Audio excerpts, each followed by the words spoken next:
Madame, Monsieur, bon après-midi. Bienvenue ici dans la capitale wallonne au siège du Parlement de Wallonie où vous allez pouvoir suivre en notre compagnie la séance plénière consacrée aux questions d'actualité. On vous propose ce rendez-vous parlementaire sur les télévisions locales tous les 15 jours.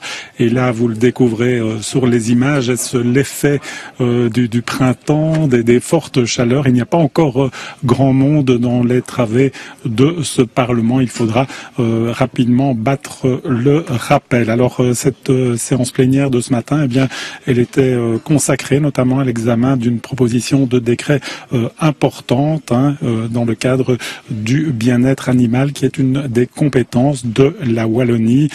Cette proposition de décret se penchait sur l'abattage rituel sans étourdissement pour proposer une alternative proportionnée aux communautés religieuses concernées. Lorsque la mise à mort fait l'objet de méthodes particulières prescrites par un rite religieux, le procédé d'étourdissement doit être réversible et ne peut donc entraîner la mort de l'animal. L'étourdissement par électronarcose répond à cette condition et est déjà utilisé dans d'autres pays. C'est donc sur cette thématique que les parlementaires ont planché ce matin, un sujet délicat devant le Parlement. Il y a un certain nombre d'activistes de la cause de la protection des animaux qui sont devant ce Parlement pour rappeler l'importance de ce sujet. Et visiblement, d'après les débats qui ont lieu ce matin, il y a une certaine unanimité par rapport à cette proposition de décret qui sera d'application à partir du 1er juin 2018. Seul le Parti du travail de Belgique, Gauche d'ouverture, s'est clairement affirmé contre cette proposition de décret avec un vote donc qui interviendra en fin de séance. Alors après les questions d'actualité, il sera également question d'un projet de décret relatif à la reconnaissance et aux obligations des établissements chargés de la gestion du temporel des cultes. Mais sans plus attendre, eh bien, on va ouvrir la séance avec les déclarations d'intérêt régional et je cède la parole au président de l'Assemblée. De 69, les déclarations régionales ont lieu en ce début de séance. Sans tarder, l'ordre du jour appelle la déclaration d'intérêt régional de Madame Olga Zrien. Voilà, Olga Zrien, députée du groupe socialiste, qui préside notamment aux destinées de la commission d'enquête parlementaire et elle va revenir sur le CETA. Mesdames et messieurs, chers collègues, c'est avec beaucoup de plaisir que je voudrais vous informer d'une décision qui a été prise par la Cour européenne de justice concernant le traité Union européenne et Singapour. Un traité dont on s'était largement servi pour nous dire que ce que nous faisions comme travail sur le CETA était tout à fait impossible et que l'on risquait d'avoir cette sanction et qu'il fallait donc être très attentif. En fait, cet accord confirme bien que ce type de traité de libre-échange avec tout le volet concernant les investisseurs et les nouvelles normes, doivent être des traités mixtes. Par conséquent, que tous les parlements nationaux doivent absolument avoir leur mot à dire à la matière, ce que j'espère l'ensemble des parlements vont se saisir, ou du moins tous les parlements qui ont même force que les parlements nationaux. Je vous rappelle que la sixième réforme de l'État nous a donné cette autorité en la matière et que par conséquent, cela nous permet d'affirmer que les décisions qui seront prises dans le CETA seront donc des décisions conformes à l'ensemble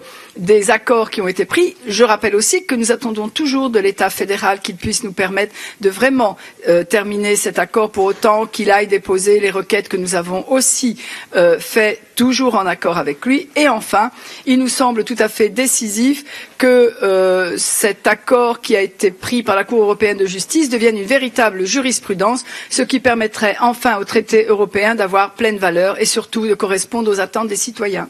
Je vous remercie. Voilà un élément important donc dans le débat qui a animé ce Parlement concernant le CETA. Eh bien, le Parlement est bien compétent pour examiner ce type de traité.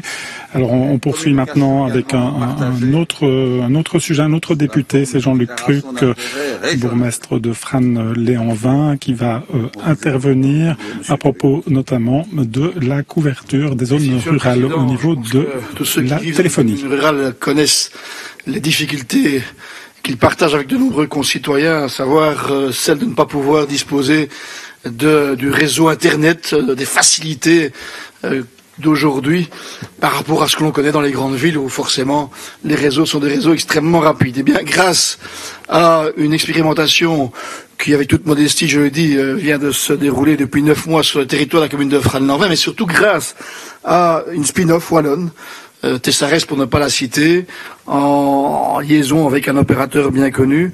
Demain, tout le monde pourra disposer d'au moins 20 mégabits de réseau, ce qui veut dire, sans doute pour la plupart de ceux qui avaient des difficultés, ce qu'on appelle une communication 20 fois plus rapide. Et ça, simplement, en ayant ce qu'on appelle un système hybride, on a mêlé ce qu'on appelle le câble fixe avec le mobile. Ça, il fallait y penser, mais c'est une entreprise wallonne, une spin-off wallonne, monsieur le ministre, qui a pensé, et donc on peut aujourd'hui seulement être fier des 3 Wallons, mais on peut se dire aujourd'hui que ce sont les Wallons qui vont aider les ruraux du monde entier. Voilà donc pour ce travail qui est mené donc par une spin-off wallonne, Tessares, pour ne pas la nommer. On poursuit maintenant avec le chef de groupe CDH Dimitri Fourny qui va intervenir, notamment il va être question de la tarification pour les prosumeurs, donc les producteurs d'électricité via notamment les panneaux photovoltaïques. Le président, le soleil luit, le soleil chauffe et pour l'heure les panneaux photovoltaïques sont en train de produire de l'électricité à plein rendement. Nous allons déposer au niveau du groupe CDH devant cette assemblée une proposition de résolution qui vise, dans le cadre de la perspective d'imposer un tarif d'injection à l'ensemble des prosumeurs, de faire en sorte que ce tarif d'injection soit un tarif qui soit forfaitaire, mais qui soit unique et équivalent sur l'ensemble du territoire wallon et ne dépende pas des différences de prix entre les différents GRD, de faire en sorte que demain l'ensemble du réseau puisse accueillir la production électrique produite par les panneaux photovoltaïques et de faire en sorte que le principe de la compensation soit maintenu dès à présent, mais également pour l'avenir en termes de tarification, parce qu'il nous apparaît utile que la rentabilité des systèmes qui sont implantés sur les toitures au niveau photovoltaïque soit et que la rentabilité soit maintenue et nous devons pouvoir garantir cela à l'ensemble des Wallonnes et des Wallons de manière équivalente sur l'ensemble du territoire wallon. Voilà le sens de la proposition de résolution que nous déposons ce jour. Voilà, une proposition de résolution qui reviendra, donc qui sera examinée par rapport à la tarification qui est appliquée pour les producteurs d'électricité et donc qui disposent de panneaux photovoltaïques. On va entendre maintenant le député Jean-Charles Luperto. Nous sommes le 17 mai. Nul ne peut raisonnablement ignorer que cette journée est une journée internationale de lutte contre l'homophobie et la transphobie.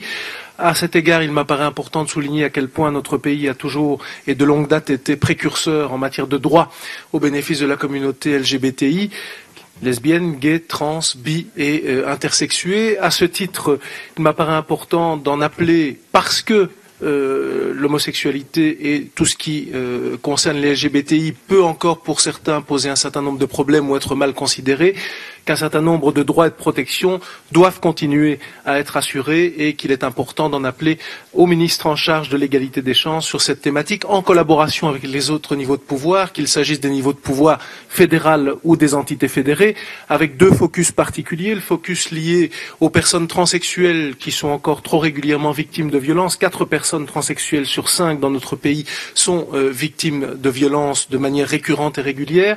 Et donc un focus particulier en termes d'attention et de mesures sur ces personnes.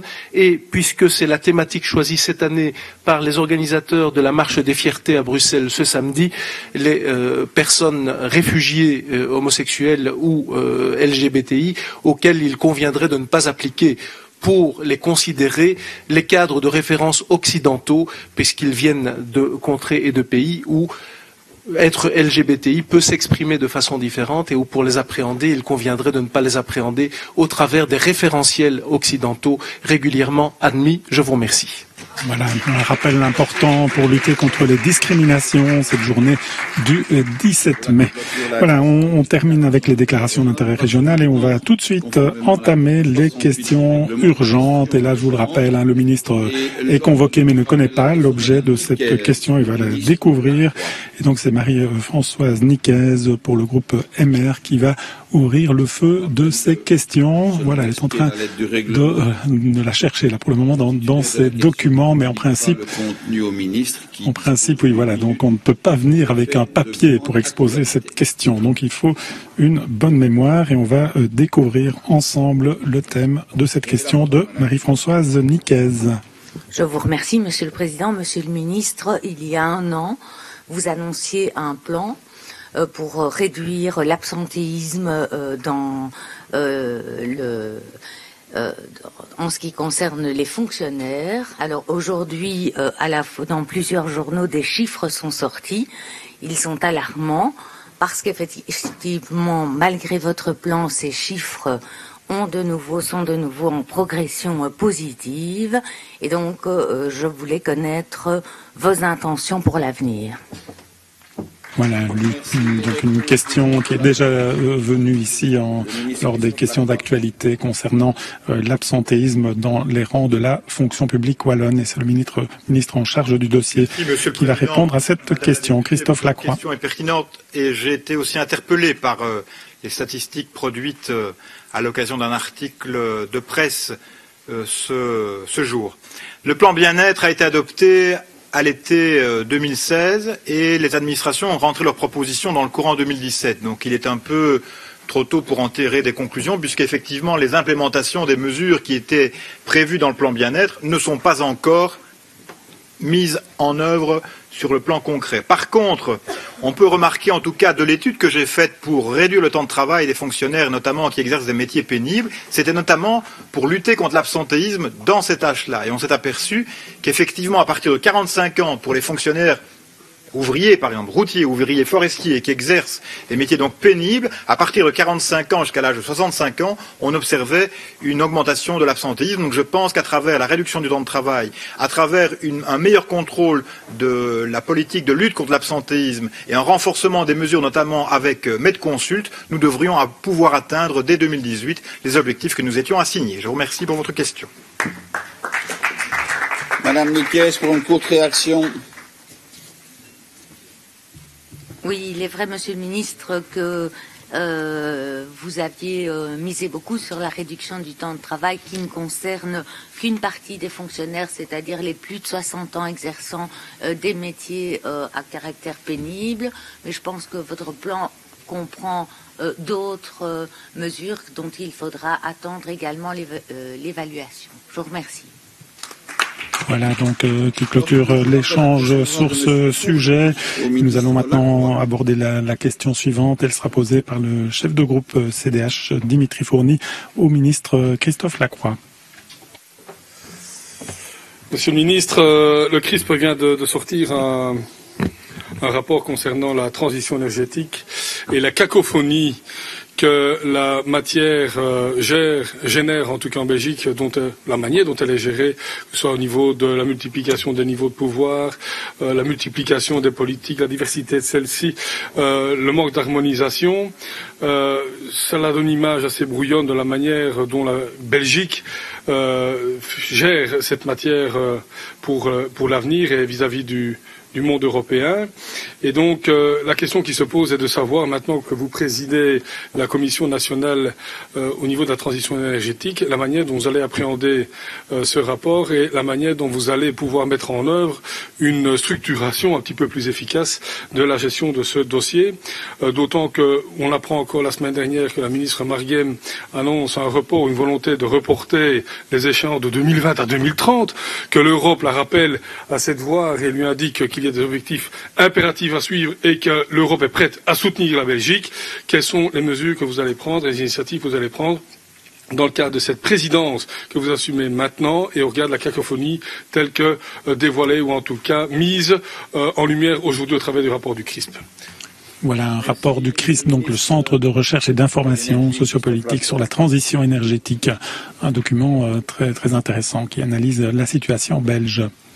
Merci Monsieur le Président, chers collègues. Je pense que c'est à travers le pacte énergétique qui doit être conclu et déposé d'ici la fin 2017 que nous pourrons avoir une vision cohérente entre les trois régions et le fédéral. Il est vrai que ce dossier a pris du retard, il aurait dû être lancé dès 2015 et en matière de climat, tout retard a des conséquences potentiellement dramatiques. Et donc, à travers la conférence nationale climat que je préside, puisque annuellement on change de président et c'est dévolu une fois au fédéral, une fois à la Flandre, une fois à Bruxelles, etc., j'envisage de renforcer la dynamisation et donc de faire en sorte qu'à travers nos propres compétences et la valorisation de notre expertise wallonne, nous apportions, et notamment sur la problématique du marché de l'énergie, les conclusions qui permettront, avec une consultation des stakeholders, donc c'est-à-dire les acteurs du marché, et une consultation citoyenne que je veux la plus large possible, de pouvoir dégager enfin, pour la fin 2017, un objectif, une vision, des mesures à court, moyen et long terme.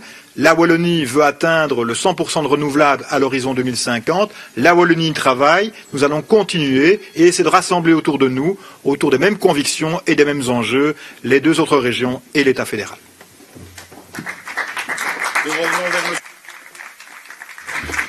Je remercie le ministre pour la réponse apportée et en tout cas pour le volontarisme affiché et la méthodologie qu'il va employer pour pouvoir afficher, je l'espère, un résultat fin de cette année 2017 au regard des compétences qui sont les siennes et qu'il exerce dans le cadre de la Commission nationale au niveau de la transition énergétique. Voilà, et si vous êtes intéressé par le sujet, donc je vous renvoie à ce dossier du CRISP, un peu de publicité peut-être pour le CRISP, ce dossier est en vente au prix de 9,90 €. Voilà, on poursuit maintenant avec une question du chef de groupe du Parti socialiste, Christophe Collignon, au ministre Marcourt. Merci Monsieur le Président. Monsieur le ministre, hier à la Chambre s'est votée une résolution qui visait à l'initiale et défendue par le groupe écolo Groen dans sa tendance à rompre les relations commerciales et diplomatiques avec l'Arabie saoudite. Et on a suivi avec attention cette résolution et au fil des débats, suite finalement à quelques couacs, notamment en termes de diplomatie, relativement donc au ministère des Affaires intérieures, relativement à une commission des droits de la femme au niveau de l'ONU, eh bien cette résolution a évolué et non pas dans le fait d'être acceptée sur une rupture des relations diplomatiques et commerciales, mais uniquement relativement à la proposition étonnante du fédéral de venir dans les compétences wallonnes et d'interdire à la Wallonie de commercer des armes avec l'Arabie saoudite. C'est évidemment extrêmement étonnant venant d'une majorité d'où le maire est parti et d'un parti, la NVA, qui prône en général le fait que les régions aient plus d'autonomie et que chacun fasse sa démocratie de son côté. Tout ça est extrêmement étonnant et les mauvais esprits, ceux qui pourraient penser que tout cela est hypocrite, qu'on essayerait de faire du mal à la Wallonie, en tout cas ça ne fera pas du bien à l'emploi wallon. J'aurais aimé avoir votre réaction face à cette attitude. Voilà, donc suite au vote de cette motion en commission par la Chambre, eh bien, apparemment la Wallonie n'est pas très satisfaite, en tout cas, de cette motion qui handicaperait le commerce wallon. On le sait, la Wallonie est un exportateur important d'armes, notamment à destination de l'Arabie saoudite. Monsieur le Président, Mesdames et Messieurs les députés, la situation en Arabie saoudite et au Yémen nous préoccupe tous. Et la sécurité de la population yéménite nous préoccupe au premier chef. Nous sommes malheureusement dans une mauvaise pièce. Pourquoi? À l'occasion du vote à l'ONU pour intégrer l'Arabie saoudite dans la commission relative aux droits des femmes, on a cherché, de manière assez claire, à détourner l'attention. Et tout ceci est la volonté, et au niveau du gouvernement fédéral, et de certains partis, de vouloir mettre sur le dos de la Wallonie une situation totalement inacceptable au niveau des droits de l'homme dans certains États du monde. Alors je crois qu'il eût été bien mieux pour le ministre des Affaires étrangères et pour la majorité de prendre une vraie initiative au niveau des droits de l'homme à l'ONU et de demander qu'une intervention de l'ONU soit faite au Yémen pour protéger la population yéménite. Je rappelle simplement qu'en 2016, les ventes d'armes à l'Arabie saoudite représentent 0,5% du commerce fait avec cet État. Et donc que l'on parle de choses totalement hors de propos et qu'à aucun moment il n'a été rapporté de preuves sur le fait que des armes vendues par la Wallonie ou autorisées par la Wallonie, nous n'en vendons pas sur les entreprises qui le font, aient servi à faire de la répression, à la lutte contre la population, que ce soit à l'intérieur de l'Arabie Saoudite ou à l'extérieur. Et donc, je crois qu'il faut garder son sang-froid. Le ministre-président a demandé qu'il y ait une position européenne et il va de soi que nous soutenons tous au niveau du gouvernement qu'il y ait une position européenne à l'égard de l'Arabie Saoudite et pas une position individuelle et que l'on sorte d'un débat politicien de bas étage au demeurant pour vitupérer contre la Wallonie et contre l'intérêt de ces entreprises.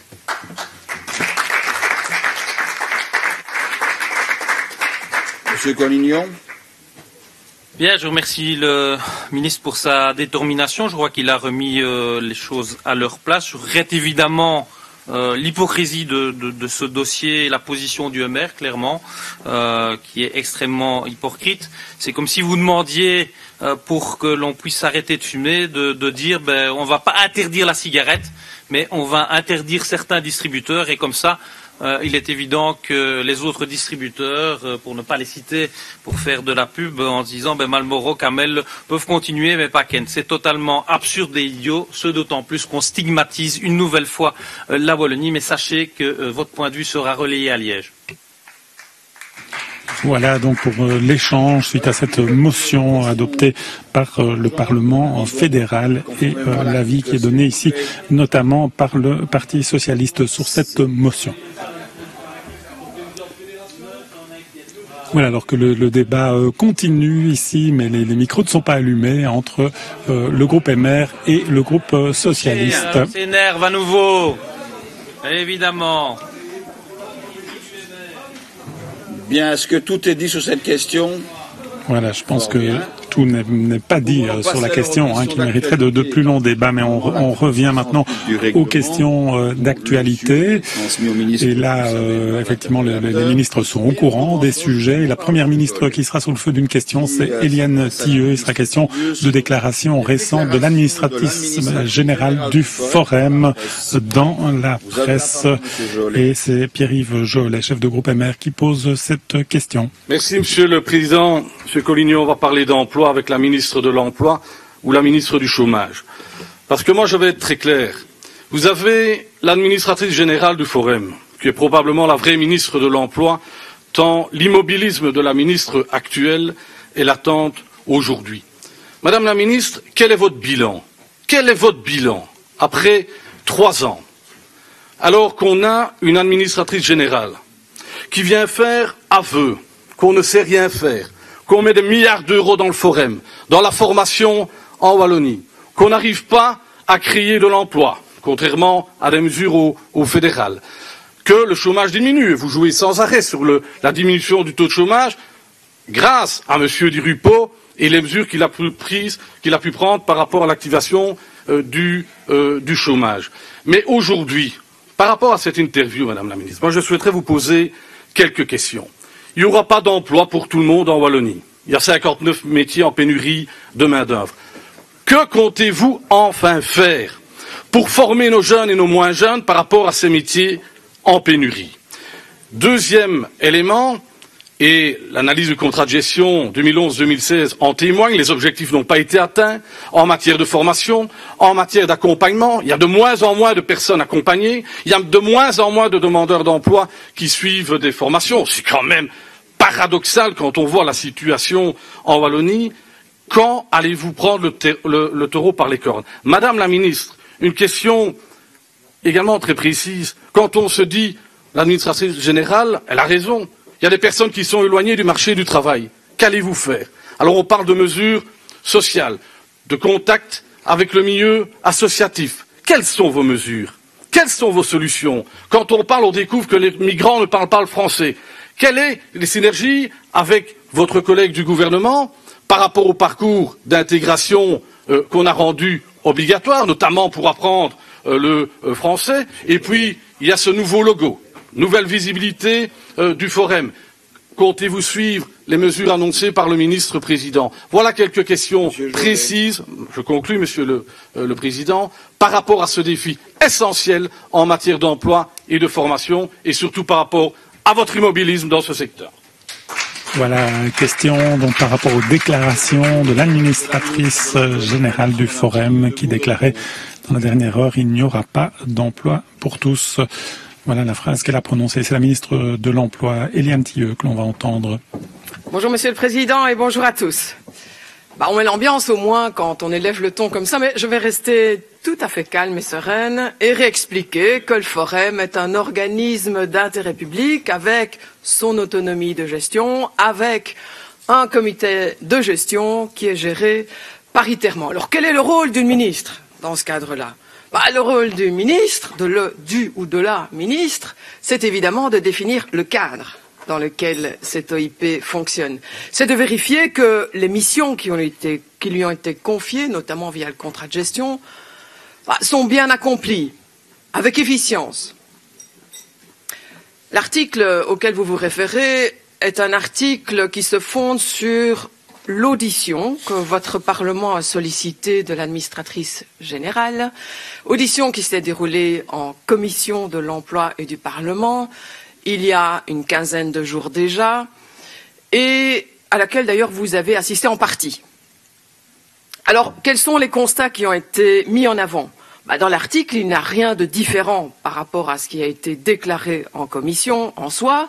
Il est vrai, et ça vous ne le nierez pas, que la demande d'emploi suit une tendance à la baisse depuis 34 mois maintenant. Et nous ne sommes pas les seuls d'ailleurs, la Wallonie n'est pas la seule à connaître cette tendance, qu'on connaît les deux motifs majeurs pour lesquels la demande d'emploi diminue, bien entendu parce qu'il y a une reprise économique, vous pouvez essayer de dire qu'il n'y en a pas, mais c'est une réalité, et bien entendu parce qu'il y a des mesures fédérales qui ont été prises, notamment relatives à l'allocation d'insertion. Dans le même temps, il est clair que les offres d'emploi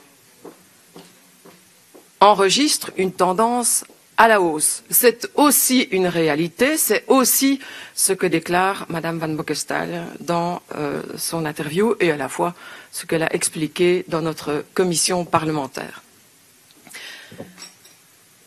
C'est vrai que nous ne sommes pas encore en plein emploi. C'est vrai qu'il y a encore énormément d'efforts à faire. Je n'ai jamais dit autre chose et Madame Van Bockestal n'a jamais dit autre chose. Que se passe-t-il? Il est clair que l'offre est encore inférieure à la demande.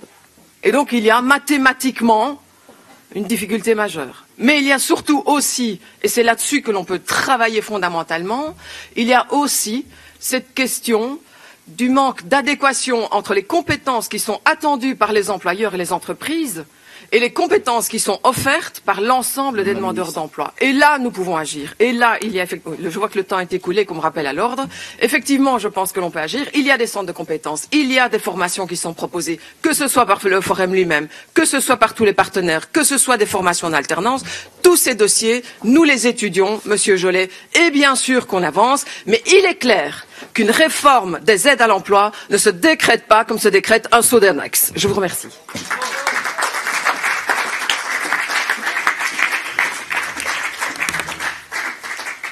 Monsieur Jolet, pour une question supplémentaire ou un commentaire? Commentaire et question complémentaire, parce que j'ai l'impression qu'on peut entendre, Madame la Ministre, 3 minutes ou un quart d'heure, elle tourne autour du pot. Aucune réponse. Aucune réponse. Alors vous fixez le cadre. Eh bien le cadre dans vos objectifs, c'est déjà zéro coulé. Zéro coulé. Il y a moins de personnes accompagnées. Il y a moins de formation. Un paradoxe, quand on voit quand même le taux de chômage en Wallonie, qui est le double de celui de la Flandre. Par rapport aux métiers en pénurie, 59 métiers en pénurie. Vous êtes d'accord avec l'administratrice générale qu'il ne faut pas inciter, voire obliger les demandeurs d'emploi à suivre ces formations qui vont amener, à un moment donné, avec beaucoup plus de chance, un emploi correct? Vous ne répondez à rien. Vous ne répondez à rien. Il n'y a aucune mesure chez vous. Quand vous découvrez qu'il y a des personnes qui se situent très loin du marché du travail, quelle est la synergie que vous allez mener avec la ministre de l'Enseignement? Jamais je ne vous ai vu à côté de la ministre de l'Enseignement pour parler de ce défi essentiel. L'enseignement, l'emploi, la formation, l'emploi. Parce que c'est la Fédération Wallonie-Bruxelles, c'est la région wallonne. Il n'y a rien qui se passe. Que voulez-vous que rapprocher ces personnes du marché de l'emploi?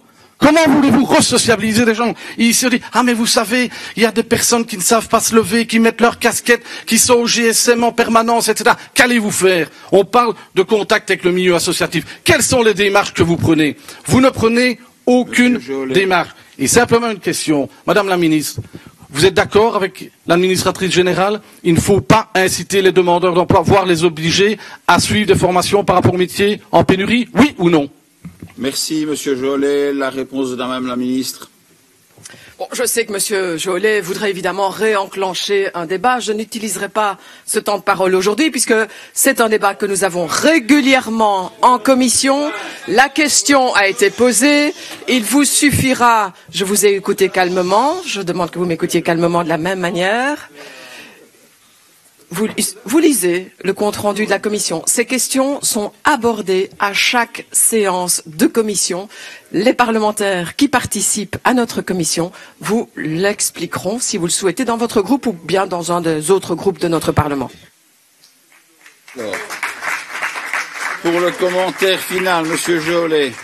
Monsieur le Président, on a parlé de cours de rien. Je vais être dur, Madame la Ministre, mais maintenant ça suffit de ne pas répondre aux questions. Il y a aussi des ministres de rien, parce que la vraie ministre de l'Emploi, c'est Madame Van Bockestal. Vous n'avez rien à dire, vous ne menez aucune réforme. Et aujourd'hui, alors que l'emploi est un défi essentiel en Wallonie, eh bien, vous vous taisez dans toutes les langues. La preuve encore aujourd'hui, je vous interroge et vous ne répondez pas. Voilà une petite clôture, cet échange que l'on peut qualifier de vif entre la ministre de l'Emploi et le chef de groupe MR. Alors on poursuit maintenant avec un autre réformateur qui va intervenir, c'est Jean-Luc Cruc, et qui va se faire ici le porte-parole de la CSC Wallonne, qui a émis de vives critiques sur le budget wallon.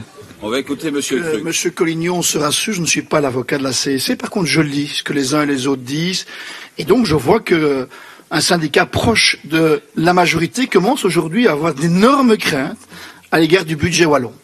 Et d'énormes craintes que sans doute il relève après nous avoir lu depuis quelques années, parce que, reconnaissons-le, Monsieur le Ministre, ce débat n'est pas nouveau. Ça fait 3 ans que je vous dis, attention, 2018 va arriver. Et vous venez à peine de sortir d'un ajustement budgétaire 2017, sur lequel on a très peu écrit au demeurant. Le déficit est à 300 millions d'euros. Enfin, on passe de moins 270 à moins 300 millions d'euros. Voilà, c'est pire. Et la CSC dit, vous savez, il y a une réforme de l'État, comme si on ne savait pas. Enfin, il y en a une, ça il faut le reconnaître. Et le quotient qui permet de déterminer la masse IPP, l'impôt des personnes physiques, est un quotient qui sans doute doit faire peur parce qu'il a été surévalué. C'est 460 millions d'euros que vous n'aurez plus. Voilà, faisons le calcul. On a moins 300 millions d'euros ici. 2018, on va y arriver rapidement, c'est moins 460 en plus. Moi, je vous le dis, depuis des mois. La CSC, maintenant, s'en inquiète. Donc, une partie de la majorité wallonne commence à se dire, il y a le feu à la baraque. Et vous continuez à dire, il n'y a que 300 millions de déficit. Qui a raison? Le MR, la CSC, une partie de la majorité, ou le PS qui semble de plus en plus isolé sur ce sujet-là, dans sa majorité? Je pense qu'il est temps, Monsieur le Ministre, de faire tomber les masques et de regarder le budget pour ce qu'il est. Ça n'est pas une merveille. Ce sont des difficultés. Et si on ne les traite pas de face, demain le portefeuille wallon pleurera encore plus qu'il ne le pleure aujourd'hui. Voilà donc par rapport à ces critiques émises par la CSC Wallonne sur le budget de la Wallonie. On va entendre le ministre en charge du budget, Christophe Lacroix. Merci Monsieur le Président, Monsieur le député, vous faites preuve quand même d'une grande mauvaise foi. Vous avez prédit que 2018 allait arriver, bien sûr que 2018 arrive. Ça, c'est évident. Dans la querelle IPP, où nous avons démontré que le fédéral voulait prendre de l'argent beaucoup trop que ce qu'il aurait dû, nous avons bataillé. Et nous avons obtenu un premier accord et nous avons démontré que le fédéral s'était trompé. Mais nous savions effectivement qu'à un moment donné, il fallait rembourser le trop-plein perçu parce que c'est le facteur d'autonomie qui joue et il y a un recalcul qui se fait. Et en Flandre, ça va coûter 1 milliard d'euros. 460 millions d'euros pour la Wallonie, 1 milliard d'euros pour la Flandre. Mais vous savez, la perte de 460 millions d'euros, nous allons l'assumer comme nous avons toujours assumé toutes les pertes que nous a fait subir le fédéral. Parce que vous ne parlez pas du tax shift. Et le tax shift, ce sera à l'horizon 2020 330 millions d'euros de pertes récurrentes. chaque année. Ici, on parle d'une perte one shot. Et donc, j'aimerais vous entendre sur les conséquences que la Wallonie a toujours relevées face aux défis, puisque, contrairement à ce que vous dites, dans les tempêtes, le navire wallon n'a pas coulé, mais a dressé les voiles et aborde les rivages sous un ciel plus radieux que celui que vous voulez bien dépeindre. Pour rappel, nous avons amélioré notre solde budgétaire en 2015 de 200 millions. Nous avons encore amélioré en 2016 de 100 millions. Par contre, quand c'est géré par les libéraux au niveau du fédéral, ils dégradent leur solde d'1 milliard sur 2016 et la Commission européenne est en train d'armer son fusil pour dire à la Belgique vous ne respectez pas vos accords budgétaires. Et donc, s'il vous plaît, arrêtez de caricaturer. Ces 460 millions d'euros, nous les assumerons comme nous les avons toujours assumés. Et ce sera sans aucune conséquence sur la facture, impôts et taxes des Wallons et des Wallonnes. Nous gardons le cap et nous maîtrisons notre enjeu budgétaire.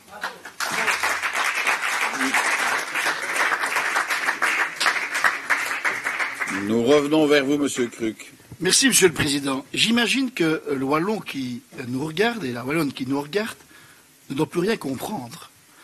Voilà un ministre qui sort d'un ajustement et qui nous dit « j'ai un déficit de 300 millions d'euros ». Et j'arrive pas à le résorber, j'arrive pas. J'ai même augmenté. Mais bientôt, c'est-à-dire l'année prochaine, je vais avoir une dette supplémentaire de 460 millions d'euros. Et ça, on va l'effacer, blanc comme neige, comme si de rien n'était. Oublions, ça va passer comme ça. Mais qui peut encore croire à cette consistance en propos ? Manifestement pas les libéraux qui depuis longtemps le disent.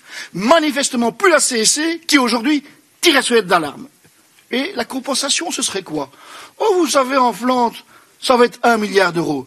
Mais qu'est-ce qu'on s'en fout des Flamands ici en Wallonie? Je ne vous demande pas de gérer le budget flamand. Je vous demande de gérer le budget wallon. Et ça, vous n'êtes pas capable de le faire. À force de prendre des exemples à l'extérieur, on finit par ne plus voir ce qui se passe chez soi. Et enfin, le tax shift. Eh bien, le tax shift, Monsieur le Ministre, nous en sommes fiers. Parce que le tax shift, c'est quoi? C'est ce qui permet aujourd'hui encore aux Wallons et aux Belges d'avoir plus dans le portefeuille. Mais demain, vous expliquerez tout.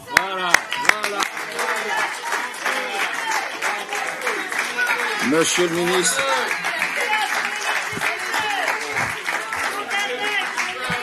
Voilà, les invectives fusent de part et d'autre, mais je ne sais pas, les micros ne sont pas ouverts, donc c'est difficile d'entendre, mais normalement maintenant la parole revient au ministre s'il souhaite réagir. Monsieur Kruck, est-ce que vous croyez vraiment à ce que vous dites? Est-ce que vous pensez que le tax shift a amélioré le sort des contribuables de Wallonie? Est-ce que vous pensez que tout le monde a aujourd'hui dans sa feuille d'impôt 120 € net de plus par mois? C'est faux, archi faux, pourtant c'est la promesse faite par un gouvernement libéral. Mais moi je sais ce que ça va coûter à la Wallonie. Ça va détériorer la Wallonie de 330 millions d'euros structurellement pendant des années et des années, car ça ne s'arrêtera jamais. Je ne parle pas non plus des sauts d'index que vous avez fait subir à notre population, y compris flamande, y compris bruxelloise, y compris wallonne. Et je vous rappellerai, Monsieur Kruck, pour terminer mon intervention, que les 460 millions dont vous parlez, vous faites preuve d'une mauvaise foi crasse, car vous savez très bien que la loi spéciale de financement, prévoit un remboursement annuel de 2% au prorata de ce qui a été consommé, et que par conséquent, l'impact budgétaire et l'impact sur la dette ne sera pas de 460 millions d'euros nets, comme ça, tel que vous le précisez. La vérité a ses droits, je l'ai rappelé.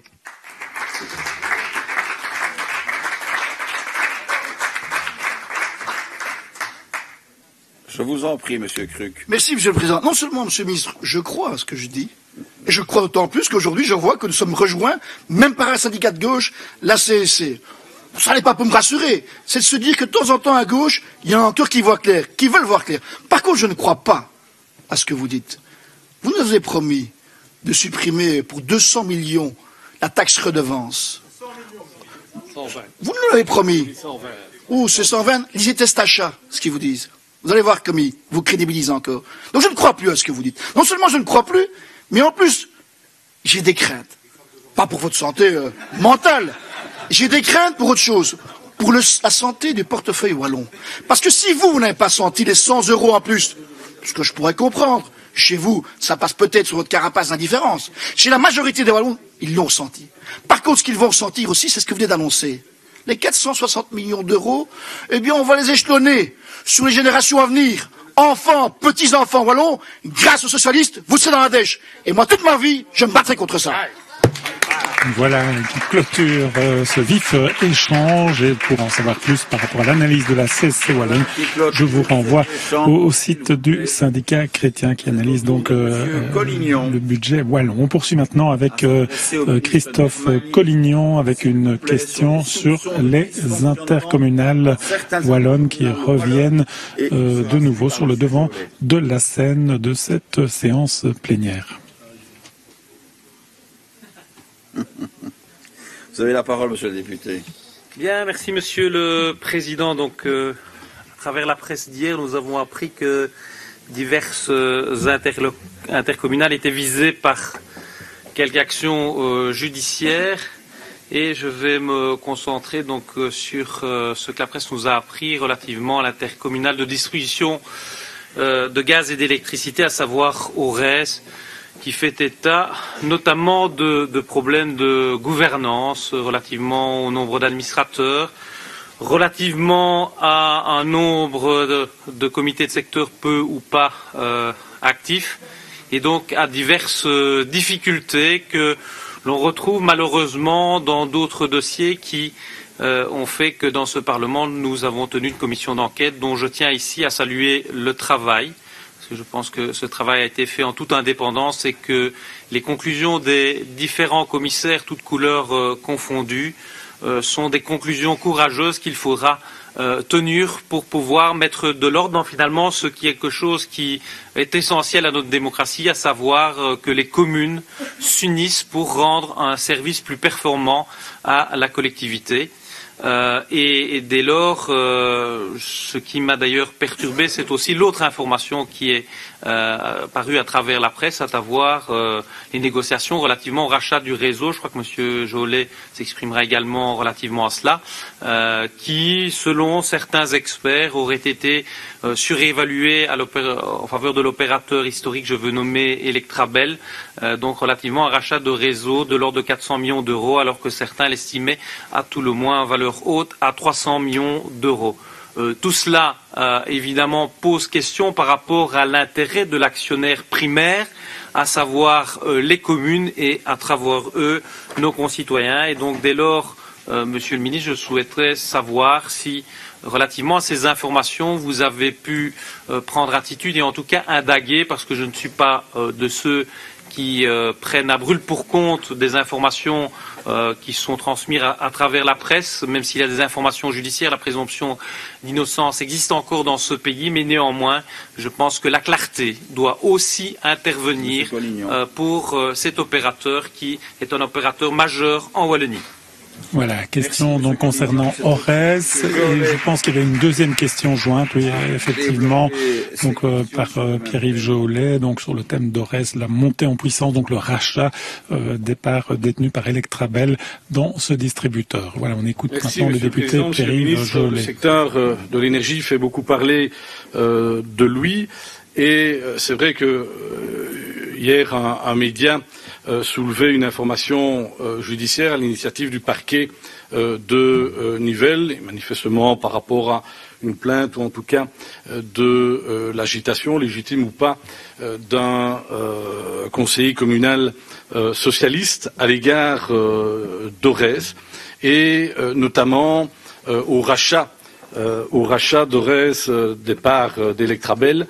Alors il y a eu différentes transactions, différentes négociations en 2008 et en 2014, et comme M. Collignon l'a dit, le réseau d'électricité qui a été acheté pour 409 millions d'euros à l'époque a été estimé par un bureau d'études indépendant à de l'ordre de 275 à 300 millions d'euros. Si c'est évidemment le cas, ça veut dire que les communes wallonnes, 200 communes wallonnes, auraient été flouées dans l'opération et dans la transaction. Alors, quelques questions. Je sais que vous êtes ministre de l'énergie depuis peu, qu'il y a eu qu'il y a eu évidemment des prédécesseurs, mais moi je souhaiterais savoir qui a été à l'initiative de, je veux dire, cette transaction, de ces accords, qui en fait a négocié. Est-ce que le gouvernement a validé, a participé d'une façon ou l'autre à cette transaction? Est-ce que le gouvernement a validé cette transaction? Et ça vous concerne, ça pourrait aussi concerner le ministre des communes, le ministre de tutelle, puisqu'il y va de l'intérêt des communes, puisqu'on parle que 200 communes wallonnes auraient pu être flouées. Qu'en est-il? Quel a été le rôle du gouvernement en la matière? Je vous remercie. Voilà, question importante par rapport au rachat des participations. Effectivement, 2 ministres sont concernés par cette question qui concerne donc l'intercommunal, la partie intercommunale de ce distributeur, donc Ores. Et donc c'est Pierre-Yves Dermagne le premier qui répondra à cette question. Vous avez la parole, Monsieur le Ministre. Mesdames et Messieurs les députés, Monsieur Collignon, effectivement, comme vous, j'ai pris connaissance hier par voie de presse de ce que un conseiller communal de Genappe aurait dénoncé toute une série de faits, de comportements prétendus délictueux au sein du GRD Ores. Comme vous, j'ai aussi noté et j'ai pu prendre connaissance du fait que le procureur du roi du Brabant wallon en personne a confirmé l'ouverture d'une information judiciaire et a précisé que jusqu'à présent, il procédait à des vérifications de routine et qu'à l'heure où je vous parle, aucune infraction, aucune illégalité n'aurait été décelée. Cela étant, monsieur le député, je n'ai pas voulu rester les bras ballants et j'ai tout de suite, dès hier, enjoint à mon administration d'interroger Ores, le GRD, afin d'infirmer ou de confirmer les informations parues dans la presse. J'attends donc un rapport circonstancié de mon administration dans les prochains jours sur ces aspects-là. Par ailleurs, je ne dois pas vous rappeler que le gouvernement a adopté en première lecture, le 27 avril dernier, tout un train de mesures visant à améliorer la gouvernance en Wallonie, et notamment au sein des intercommunales et du monde supralocal, et que sont visées toute une série de dispositions visant à limiter, à réguler, à rendre transparente l'ensemble des rémunérations qui sont octroyées dans le cadre de mandats publics. Voilà une partie de la réponse. Le ministre en charge de l'énergie va également intervenir dans ce dossier. Merci Monsieur le Président, chers collègues, Monsieur le député. Mon cabinet a été contacté par Monsieur Mitch, donc conseiller communal socialiste de Genappe, pour avoir un contact afin de nous faire part de ces questionnements. Il sera reçu très prochainement, dans les tout prochains jours, par mon chef de cabinet et mes conseillers en la matière. Et nous verrons avec lui si les faits qu'il dénonce sont avérés et s'appuient sur des éléments probants ou des éléments importants de dysfonctionnement. Mais vous savez comme moi, et vous l'avez rappelé d'ailleurs en préambule, que cette affaire a été confiée à la justice, puisque ce même conseiller communal s'est adressé à la justice et qu'une information judiciaire est ouverte au parquet de Nivelles. Donc par conséquent, je serai évidemment prudent. Je ne peux pas parler à ce stade de dysfonctionnement, je ne peux pas parler de malversation, mais il est vrai que si c'est avéré, ce serait des faits très graves à charge d'Ores, mais je fais confiance à la justice de ce pays pour trouver la vérité dans la pénombre de cette affaire qui me semble d'une complexité assez importante.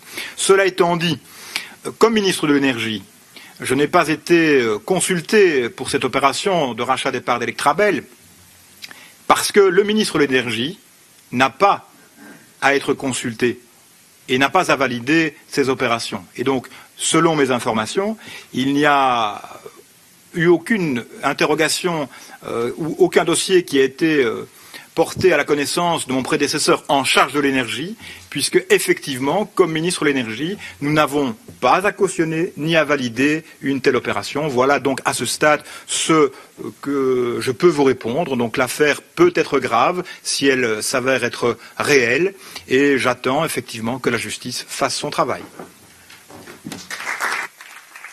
Nous revenons vers M. Collignon. Bien, merci, messieurs les ministres, pour les réponses apportées, évidemment, dans un débat d'actualité qui n'est peut-être pas le format le plus adéquat par rapport à ce type de dossier. Je distinguerai plusieurs éléments. Le premier, il y a effectivement une information judiciaire, il y a une information qui est évidemment secrète et auquel est liée évidemment une présomption d'innocence. Et moi, je ne suis pas là pour qualifier les faits d'infractionnels ou non. Deuxième élément, je remarque tout de même que c'est une structure qui m'apparaît relativement pléthorique. Et donc je pense que l'on doit aussi veiller à ce que cette structure soit conforme à la fois à ce que la commission d'enquête va recommander, à la fois à ce que le gouvernement va proposer en termes d'éthique. Il y va de la crédibilité de ce Parlement et je dirais plus loin de l'action publique, parce que ce serait complètement irrationnel de se concentrer sur une seule structure, d'en vouloir en faire le ménage et que parallèlement ailleurs on puisse continuer à développer des structures qui, je n'aime pas le mot dysfonctionnent, mais en tout cas qui ne fonctionnent pas de manière optimale en termes de gouvernance. Enfin, 3, le dernier dossier mérite attention, parce que de deux choses l'une, soit on a payé le juste prix, soit on s'est fait rouler, ce qui peut arriver dans la vie, soit c'est plus grave. Et donc dès lors, il mérite investigation et à titre personnel, je serais intéressé à ce que l'on donne des compléments d'information sur ce rachat qui concerne 200 communes de Wallonie et qui parle d'un prix. Je n'aime pas qu'on laisse suspendre en l'état le fait qu'un opérateur public de cette ampleur est payé de manière surévaluée. Il y a peut-être des raisons extrêmement objectives aux faits, mais à titre personnel, je souhaite qu'on aille plus loin quant aux vérifications, en tout cas quant à l'examen de ce dossier. Merci, Monsieur Collignon. Je me tourne vers Monsieur Jolet. Merci. Par rapport à la gouvernance, M. Dermagne a répondu et je pense que Aurès avait déjà répondu. Je pense que c'est une question, à un moment donné, d'interprétation et de mesures pour l'avenir. Mais par rapport au fait que 200 communes wallonnes auraient pu être flouées, moi ça m'interpelle. Moi ça m'interpelle, Monsieur le Ministre. Et moi, je vous demande d'instruire le dossier. Mais c'est pas de votre compétence. Si, c'est de votre compétence. Je vais vous expliquer pourquoi. Parce que c'est pas de votre compétence, mais vous allez recevoir à votre cabinet un conseiller communal qui est à l'origine d'une plainte ou en tout cas d'une information judiciaire initiée par le parquet de Nivelles, mais le reste circuler avant, moi je ne suis pas compétent. Je vous rappelle quand même que c'est l'Europe qui a imposé une séparation par rapport aux producteurs, fournisseurs et transporteurs, distributeurs. Et que la suite de ça, il y a eu un décret qui a été voté en 2008, ici, dans ce Parlement wallon. Suite à ce décret, il y a eu des négociations avec Intermix à l'époque et avec Electrabel. Et donc moi je suis comme M. Collignon, j'aimerais avoir toute la clarté par rapport à cette transaction, par rapport à ces négociations, parce qu'on ne peut accepter qu'à un moment donné on nous donne 2 chiffres, la reprise du réseau 409 millions d'euros, alors qu'un consultant indépendant l'avait estimé entre 275 et maximum 300 millions d'euros. Il ne faut pas travailler à géométrie variable dans ce Parlement. Il ne faut pas 2 poids, 2 mesures. On a parlé dans un autre dossier de commune floué. Ici, et moi je n'anticipe pas, je ne fais pas de procès d'intention, il y a une présomption d'innocence, mais à un moment donné, moi je veux savoir la vérité, oui ou non, 200 communes wallonnes ont-elles été flouées? Monsieur Maison l'énergie. Oui, mais sur ce point, je suis parfaitement d'accord. Moi aussi, je veux connaître la vérité. Et je ne fuis pas mes responsabilités. Je veux savoir si effectivement 200 communes wallonnes ont été flouées. Et la justice doit faire son travail. Et je réclame toute la transparence nécessaire à l'accomplissement des formalités judiciaires, bien entendu, mais également, le cas échéant, des formalités politiques, parlementaires ou gouvernementales en la matière, bien entendu. Alors, la réplique finale revient au Parlement. Monsieur Collignon. J'ai pris acte des réponses et je me suis exprimé suffisamment antérieurement. Monsieur Jolet. Bien, très clairement, Monsieur le Président, Monsieur le Ministre veut toute la clarté. Nous aussi. Il y a un conseiller communal qui s'est manifesté. Eh bien, organisons une commission. Bon, je vous rassure, pas une commission d'enquête parlementaire. On n'en est pas là. Non. Une commission. Mais en auditionnant. Mais non, mais attendez, je suis très sérieux. En auditionnant la personne qui est à l'initiative de l'information judiciaire, puisqu'il s'est répandu non seulement hier, mais j'avais déjà lu dans le Vif l'Express le même type d'argument, mais aussi, je ne sais pas qui a négocié. Mais qui a négocié au niveau de l'Intermix et l'Extrabel? Invitons les personnes au sein de ce Parlement à venir dire comment on a négocié et pourquoi on est arrivé à 409 millions d'euros alors que le réseau était estimé en 275 et 300 millions d'euros. C'est très simple. Et vous aurez la clarté, et nous, parlementaires, c'est notre devoir aussi, nous aurons la clarté sur cette transaction et sur ce dossier. Merci. Voilà, qui clôture l'échange sur le sujet, mais un sujet qui reviendra évidemment sur le devant de la scène, en saluant aussi le rôle de ces conseillers communaux qui vont éplucher un peu les dossiers et puis qui posent un certain nombre de questions. C'est aussi comme ça que l'on fait avancer la démocratie. Alors on poursuit maintenant avec la députée Joëlle Capompolé, une question à propos de la cyberattaque mondiale et la sécurité informatique des services publics wallons. Récemment, la cyberattaque mondiale ne peuvent que nous alarmer, Monsieur le Ministre. Le logiciel de rançon WannaCry, aussi appelé rançongiciel, allie à la fois logiciel malveillant et virus informatique. Alors nous sommes 3 parlementaires, Monsieur le Président, vous l'avez signalé, à intervenir sur le sujet. Donc pour ma part, je voudrais vraiment me concentrer sur le service public de Wallonie. Et vous demandez, Monsieur le Ministre, si des départements de notre service public en Wallonie ont été touchés et dans quelle ampleur. Autre question, existe-t-il une coordination intra-belge de tous les acteurs qui luttent contre la cybercriminalité pour évidemment avoir encore plus d'efficacité? Et alors, à la base, je voulais vous demander des éléments d'information par rapport aux mesures de renforcement que vous prendrez et que vous avez pris par rapport à cette cybercriminalité pour lutter contre ces cyberattaques. Maintenant, je sais que c'est très compliqué à donner comme information. Vous avez déjà eu l'occasion de répondre à des collègues en commission récemment. Et je pense que c'est assez dangereux dans un dossier aussi sensible et stratégique que de donner trop d'éléments d'information sur la question. Donc voilà, j'avais quand même les éléments d'info concernant le service public de Wallonie à vous demander, la coordination intra-belge à mesurer et pour ce que vous pourrez donner comme information concernant les mesures de renforcement. Je vous remercie d'ores et déjà pour vos réponses. Voilà donc pour une première partie de questions. Elle sera complétée par Jean-Charles Luperto sur l'impact pour les entreprises wallonnes. On m'entend? Oui. Ce week-end et lundi, la planète numérique retenait son souffle. On annonçait en effet une cyberattaque susceptible de toucher et de contaminer pas moins de 200 000 PC dans 150 pays différents. La problématique n'est pas neuve. En 2015, je vous interrogeais déjà sur la question. Vous nous rappeliez à l'époque que la cybersécurité était une matière relevant... Non seulement j'ai le président dans mes oreilles, mais en plus on ne m'entend plus. Je ne sais, je vous laisse seul juge, Monsieur Marois. Et donc... Par rapport à ceci, vous me rappeliez que bien qu'en ne restant pas inactif au niveau wallon avec une sensibilisation des chefs d'entreprise, etc., la matière de la cybersécurité relevait pour l'essentiel de la compétence fédérale. Vous me rappeliez aussi à l'époque ce qui était mis en œuvre au niveau wallon pour tenter d'améliorer la situation, notamment au travers de la mise sur pied d'un groupe d'experts qui avait pour finalité la promotion des bonnes pratiques d'une part, mais aussi par ailleurs la création d'une filière wallonne de solutions et de systèmes de sécurité ainsi que des services au travers du plan numérique. Et donc, pour en revenir à une mise à jour des informations que vous pouvez nous donner, Monsieur le Ministre, c'est quelle évaluation pouvez-vous faire de ce qui a déjà été mis en œuvre au plan wallon en matière de cybersécurité, plus particulièrement à l'adresse de l'entreprise dans notre région, et par ailleurs, qu'est-ce qui, demain et dans les jours à venir, est prévu pour renforcer l'arsenal et préparer nos chefs d'entreprise wallons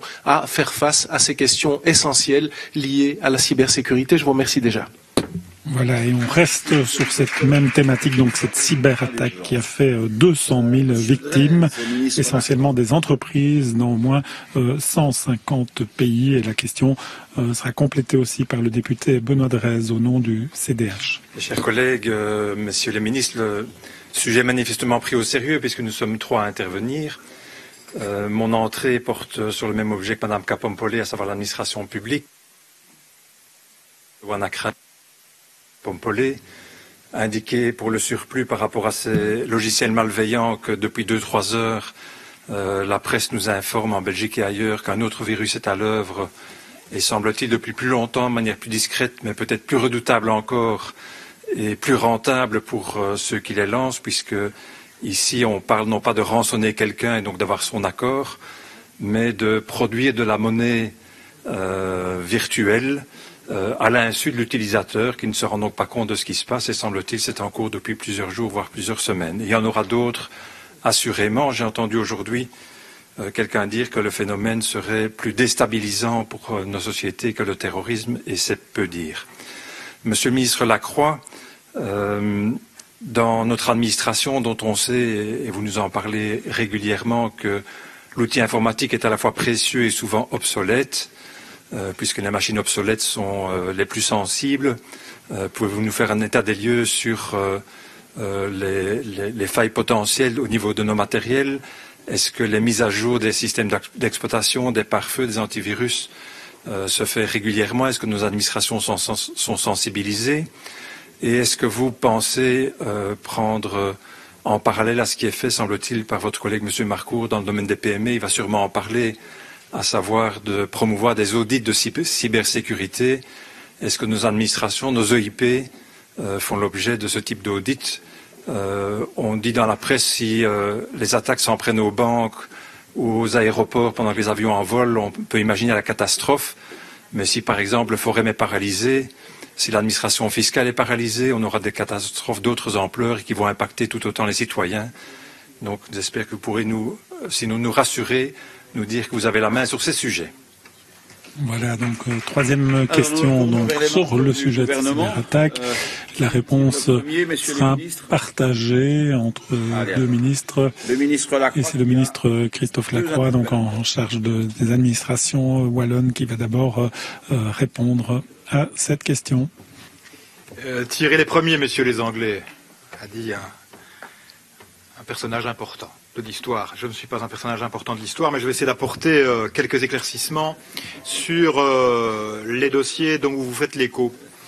Donc vendredi, des organismes internationaux et nationaux ont pris contact avec le SPOE, et le SPOE a pris contact avec eux également, afin de déterminer la meilleure stratégie à mettre en œuvre pour veiller à éliminer ce virus et à empêcher son éventuelle prolifération dans les logiciels et dans le système informatique wallon. Les agents ont travaillé d'arrache-pied, heure par heure, minute après minute, pour éviter toute propagation, toute infiltration dans notre réseau. Mais à ce stade, sauf à découvrir la nouvelle attaque qui est aujourd'hui annoncée par la presse, il n'y a eu aucun effet sur le fonctionnement du système informatique du SPOE, et je crois qu'on le doit essentiellement d'une part à la rigueur de celui-ci, à la manière dont on renouvelle le parc informatique en veillant à ce que les logiciels soient toujours les plus actualisés, que les pare-feux soient au point. Et je voudrais d'ailleurs en remercier, profiter de cette tribune pour remercier les agents de la fonction publique qui sont si souvent décriés, mais qui ont joué dans ce dossier un rôle capital pendant la durée de ce week-end et encore ces derniers jours. Et donc, nous avons déjà commencé à faire en sorte d'avoir une politique de sensibilisation auprès de nos agents pour qu'ils évitent, peut-être, à l'occasion de l'utilisation de matériel informatique ou de logiciels, d'adopter un profil d'utilisateur prudent. Nous devons éliminer progressivement les logiciels les plus anciens, et donc c'est la raison pour laquelle nous avons des contacts au niveau de la direction générale transversale, donc la direction générale qui gère l'informatique, avec les directions plus opérationnelles pour voir comment, au fil du temps, et en fonction des importances et des priorités, on peut renouveler le matériel budgétaire, le matériel informatique. Vous savez comme moi qu'on s'est lancé dans une opération de décret Webefin qui va implémenter un nouveau logiciel. Et Monsieur Drey, donc je voulais vous rassurer par rapport à ça, un nouveau logiciel en termes de gestion budgétaire et financière de la région wallonne. Nous sommes à l'occasion de la préparation de la reprise des impôts régionaux qui sont toujours perçus par le gouvernement fédéral, en train de mettre en place non seulement la réflexion, mais de dégager progressivement les moyens pour mettre en place les réseaux informatiques qui permettront de gérer ces nouvelles compétences fiscales. Et donc, effectivement, le cœur de métier fiscalité, vous avez raison de le souligner, fait l'objet d'un accompagnement très précis de la Direction générale transversale du budget et des nouvelles technologies, de manière à codifier, de manière à valider, de manière à protéger l'ensemble des données fiscales régionales, sachant qu'à travers les données fiscales régionales, on a accès aux dossiers personnels des citoyens et qu'en matière de fiscalité, il y a évidemment la protection de la vie privée qui est un élément indispensable. Donc c'est sous contrôle, mais c'est sous contrôle jusqu'à présent. Les mesures préventives ont été prises, les mesures correctives n'ont pas eu lieu, il n'y a pas eu lieu d'être de prendre des mesures correctives parce que grâce aux mesures préventives, nous n'avons pas été attaqués, mais il est possible que dans les minutes ou les heures qui suivent mon intervention, il pourrait y avoir un changement en la matière. Donc la vigilance reste de mise, bien entendu. Merci. Voilà l'occasion de saluer le travail de celles et ceux qui œuvrent justement à parer ces attaques informatiques, notamment au niveau de l'administration wallonne. On se rend compte évidemment de l'importance de pouvoir se protéger contre cette malveillance informatique. Alors on va parler maintenant des réactions par rapport au secteur privé et on va entendre Jean-Claude Marcourt. Monsieur le Président, Mesdames et Messieurs les députés, la connectivité est devenue un élément essentiel de notre monde et la cybercriminalité, ou plus simplement la sécurité informatique, est un enjeu crucial. Ça ne date pas d'hier. Nous avons, dans le cadre du plan Marshall 2.0, lancé des programmes de ce qui est appelé l'intelligence stratégique et qui a pour objectif de sensibiliser les entreprises à ces problèmes de sécurité informatique et électronique.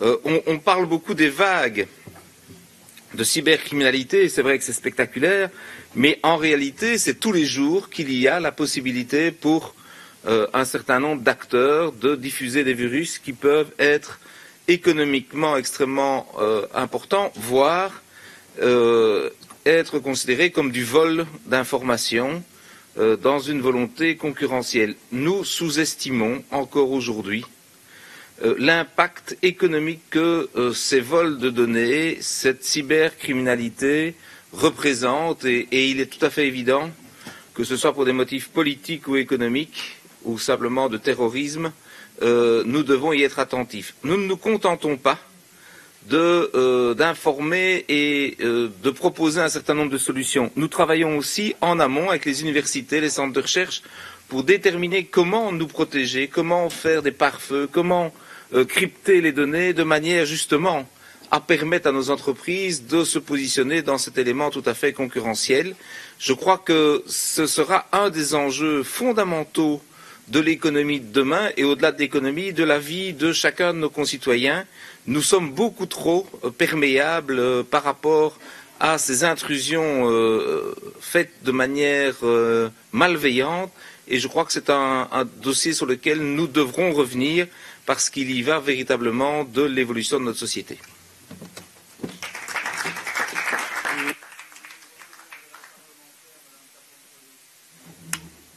Remercier les ministres pour leurs réponses, pour la proactivité avec laquelle ils appréhendent le dossier, le sérieux aussi. Je voudrais aussi profiter de l'occasion pour saluer le travail des agents de la fonction publique. C'est vrai qu'il y a véritablement une lutte qui est menée, je pense, au quotidien en fait par rapport à la cybercriminalité au sein de nos administrations et même dans des secteurs plus particuliers, notamment le secteur hospitalier. Et je pense en effet que c'est un combat compliqué. qui doit être menée contre des groupes de cybercriminalité qui utilisent vraiment des méthodes et des méthodologies de plus en plus, je dirais, sensibles, de plus en plus sophistiquées et qui finalement dissimulent véritablement leur activité. Et donc voilà, on doit vraiment travailler cela avec cette logique de proactivité tout au long, je dirais, de l'année et pas uniquement quand il y a une cyberattaque. Merci. Oui, Monsieur le Président. Très brièvement, de remercier le ministre. Je n'ai pas grand-chose à ajouter, si ce n'est que, comme lui, je partage la conviction qu'on est face à un enjeu fondamental tant pour les citoyens que pour les entreprises, et en attestent d'ailleurs certains éléments récents de nature à bousculer les organisations démocratiques d'élections dans certains grands États, avec le parasitage qui peut exister par des cyberattaques là aussi. Donc on voit jusqu'à quel point ça peut toucher jusqu'au cœur de nos démocraties.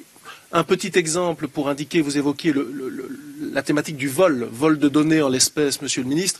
Pas plus tard qu'hier, en qualité de bourgmestre, j'étais contacté par une société d'assurance qui aujourd'hui propose des produits assurantiels liés au vol de données. On voit donc bien que plusieurs acteurs, en ce compris assurantiels et économiques, s'intéressent de près à la question, et je suis pour ma part heureux que vous nous rappeliez le travail qui est à l'œuvre tant par le gouvernement que par un certain nombre d'universités et de chercheurs pour tenter d'apporter au quotidien des solutions. Je vous remercie.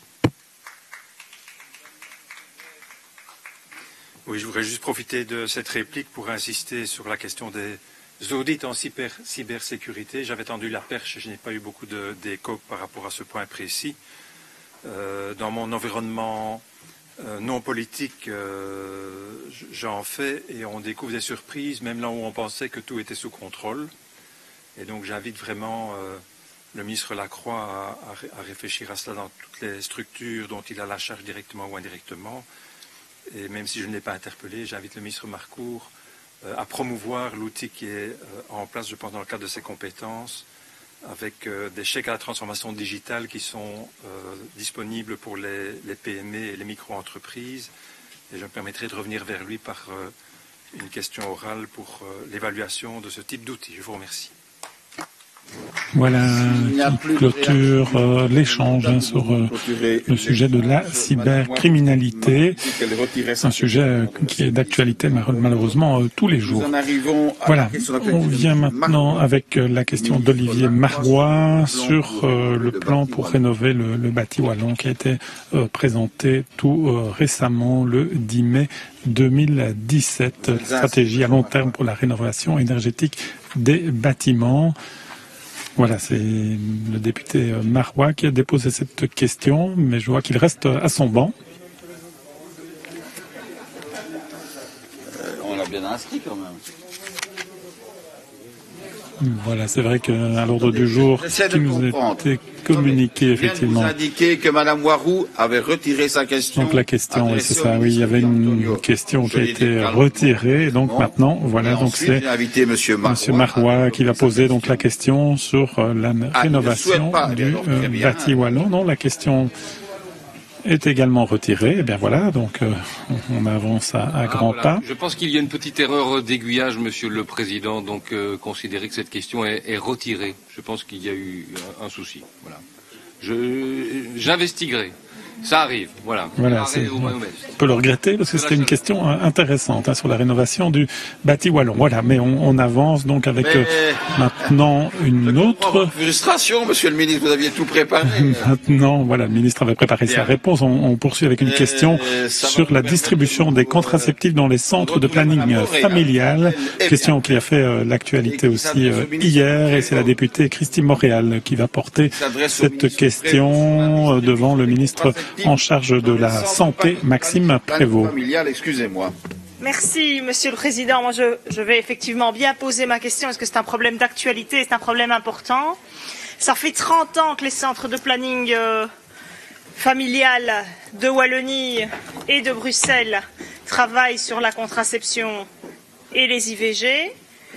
Il y a 2 ans, on s'est rendu compte en Wallonie qu'il y avait un écueil juridique avec une difficulté pratique qu'il fallait résoudre. Alors, Monsieur le ministre Wallon, on a déjà eu l'occasion d'en discuter un certain nombre de fois ensemble en commission. Ce problème relevé du fédéral, raison pour laquelle on a relayé à nos homologues de la Chambre. Fabienne Minkel, avec d'autres collègues, a déposé une proposition permettant de résoudre le problème pour faire en sorte que les pilules du lendemain puissent bien, comme c'est le cas depuis 30 ans, être délivrées par les centres de planning, qu'il y ait un médecin ou pas, puisque c'est du personnel qui a l'habitude de travailler avec les femmes, avec les jeunes femmes sur la contraception, et donc qu'elles puissent le donner. Il semble hier que la ministre Maggie De Blok ait refusé et rejeté cette proposition.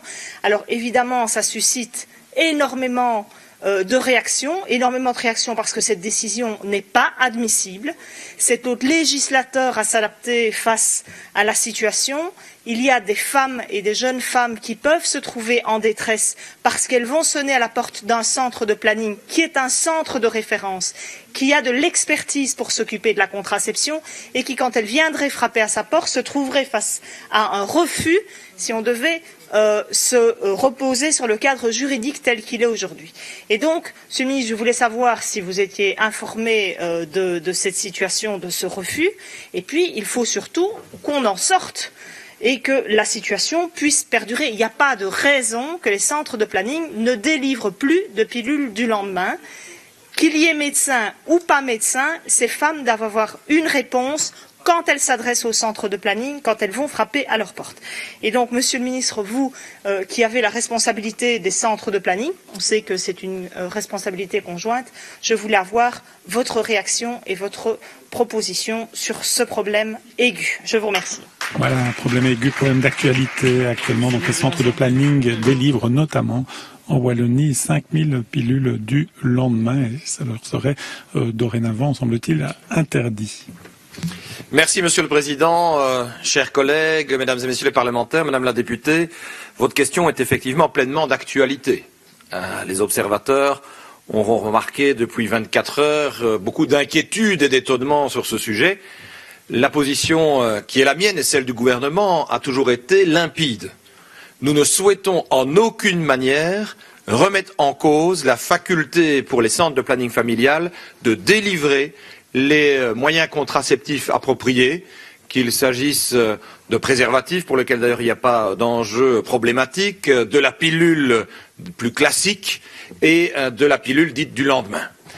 Aujourd'hui, il y a une situation qui reste problématique et qui continue de relever du pouvoir fédéral, puisqu'il relève de l'art de guérir, cet acte de prescription qui n'est pas une compétence régionalisée. Raison pour laquelle, à bon escient, des parlementaires écologistes et socialistes ont proposé des modifications du cadre légal au fédéral, ce que ma collègue Madame De Blok semble avoir refusé de vouloir suivre.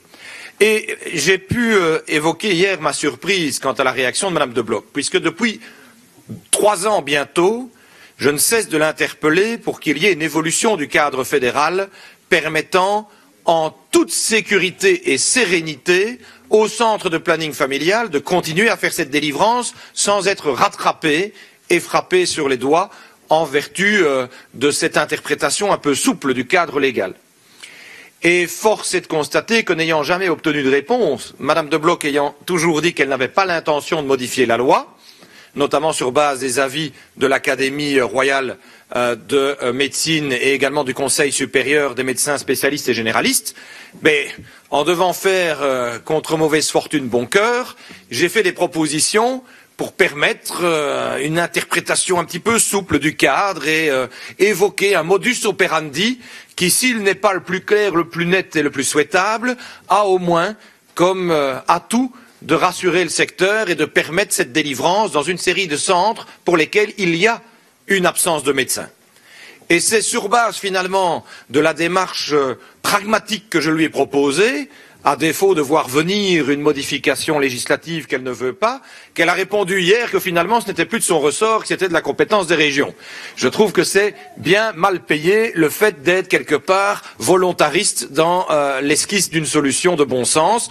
Mais donc nous restons demandeurs qu'il y ait une grande clarté qui puisse être faite sur ces modalités légales Et à défaut, nous continuerons, même si ce n'est pas Byzance et la panacée, de faire des propositions constructives, notamment avec l'aide de bons qui pourront être délivrés par les centres pour garantir la gratuité de l'accès de la pilule lorsque l'intéressé devra se rendre dans une officine, à défaut de pouvoir disposer, outre d'un échantillon quelconque, de la délivrance de la dite pilule. Ce n'est pas la panacée, mais dans le cadre législatif inchangé aujourd'hui, puisque le fédéral ne souhaite pas bouger, j'ai peine à pouvoir faire mieux, mais nous travaillons, le cas échéant, à pouvoir édicter une circulaire qui apaisera, bien entendu, c'est notre volonté, le travail actuellement de grande qualité et de proximité réalisé par les centres de planning familial. Je vous remercie.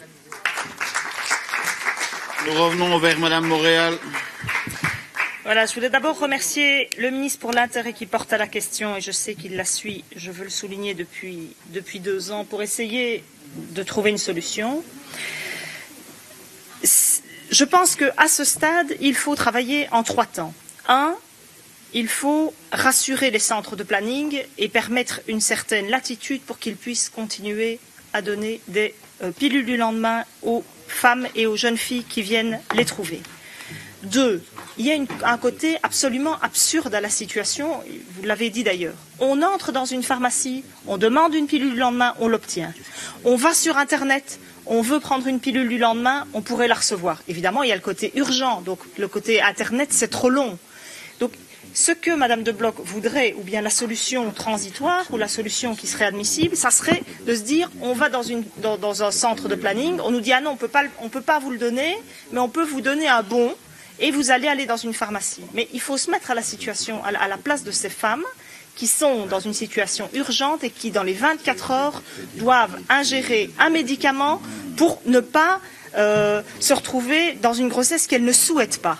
Et donc, ce côté urgent, moi, je pense que ça n'est pas une solution, c'est une piste de solution, mais je pense que ça n'est pas praticable que le planning ou qu'on dise à la jeune fille d'aller à la pharmacie pour aller chercher un bon, pour aller chercher sa pilule, parce que il y a aussi le côté anonyme, et si elle ne va pas dans une pharmacie, c'est peut-être parce que c'est une pharmacie de village, c'est peut-être parce que c'est quelqu'un qu'elle connaît et qu'elle ne franchira pas cette étape, et je pense que c'est de notre responsabilité, à nous Wallons, peut-être parce que c'est une spécificité des centres de planning, de trouver des solutions pour faire en sorte que les centres de planning puissent continuer dans l'anonymat et dans l'expertise qui est la leur, de remplir correctement son travail dans l'intérêt des femmes et des jeunes filles. Je vous remercie. Nous revenons vers le ministre. Oui, je voudrais évidemment redire combien je souscris pleinement aux propos de Madame la députée. Effectivement, son analyse de la situation vécue sur le terrain est très claire, mais je le redis, hélas, à cadre législatif inchangé du côté fédéral, je n'ai pas la possibilité de pouvoir faire mieux, et donc je n'ai d'autre choix pour essayer de rassurer les opérateurs du secteur et les bénéficiaires finaux, ces jeunes filles ou moins jeunes qui seraient confrontées à une demande, et donc on bricole un petit peu avec une solution qui n'est pas optimale, celle notamment des bons qui pourraient être délivrés, permettant une gratuité dans l'accès. Je le redis, ça ne me semble pas être la panacée, mais jusqu'à présent, n'ayant pas pu faire évoluer la législation fédérale depuis 2 ans et demi, je n'ai d'autre choix que de devoir me satisfaire avec un minimum de bon sens d'une solution qui n'est guère la panacée, mais qui permet au moins d'avancer progressivement. Ce n'est pas ce que j'aurais souhaité, mais c'est ce que je dois réalistement être amené à devoir faire pour soutenir le secteur et la finalité de l'action qu'il mène. Ultime réaction, Madame Montréal. Merci, mais il y a peut-être une solution, c'est de faire comme Madame Frémaux le fait à Bruxelles, c'est de continuer à financer les pilules du lendemain dans les centres de planning bruxellois. C'est une solution qui est courageuse et je la félicite de ce qu'elle fait. Et je pense que peut-être on pourrait avoir ce courage en Wallonie de pouvoir dire, eh bien, dans l'adversité, on continue à financer dans nos centres de planning les pilules du lendemain.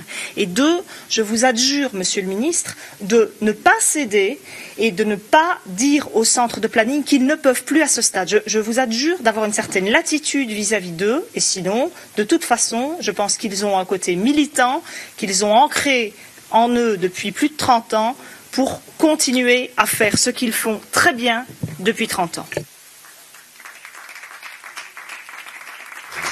Je ne pense pas que le ministre va reprendre la parole sur ce sujet.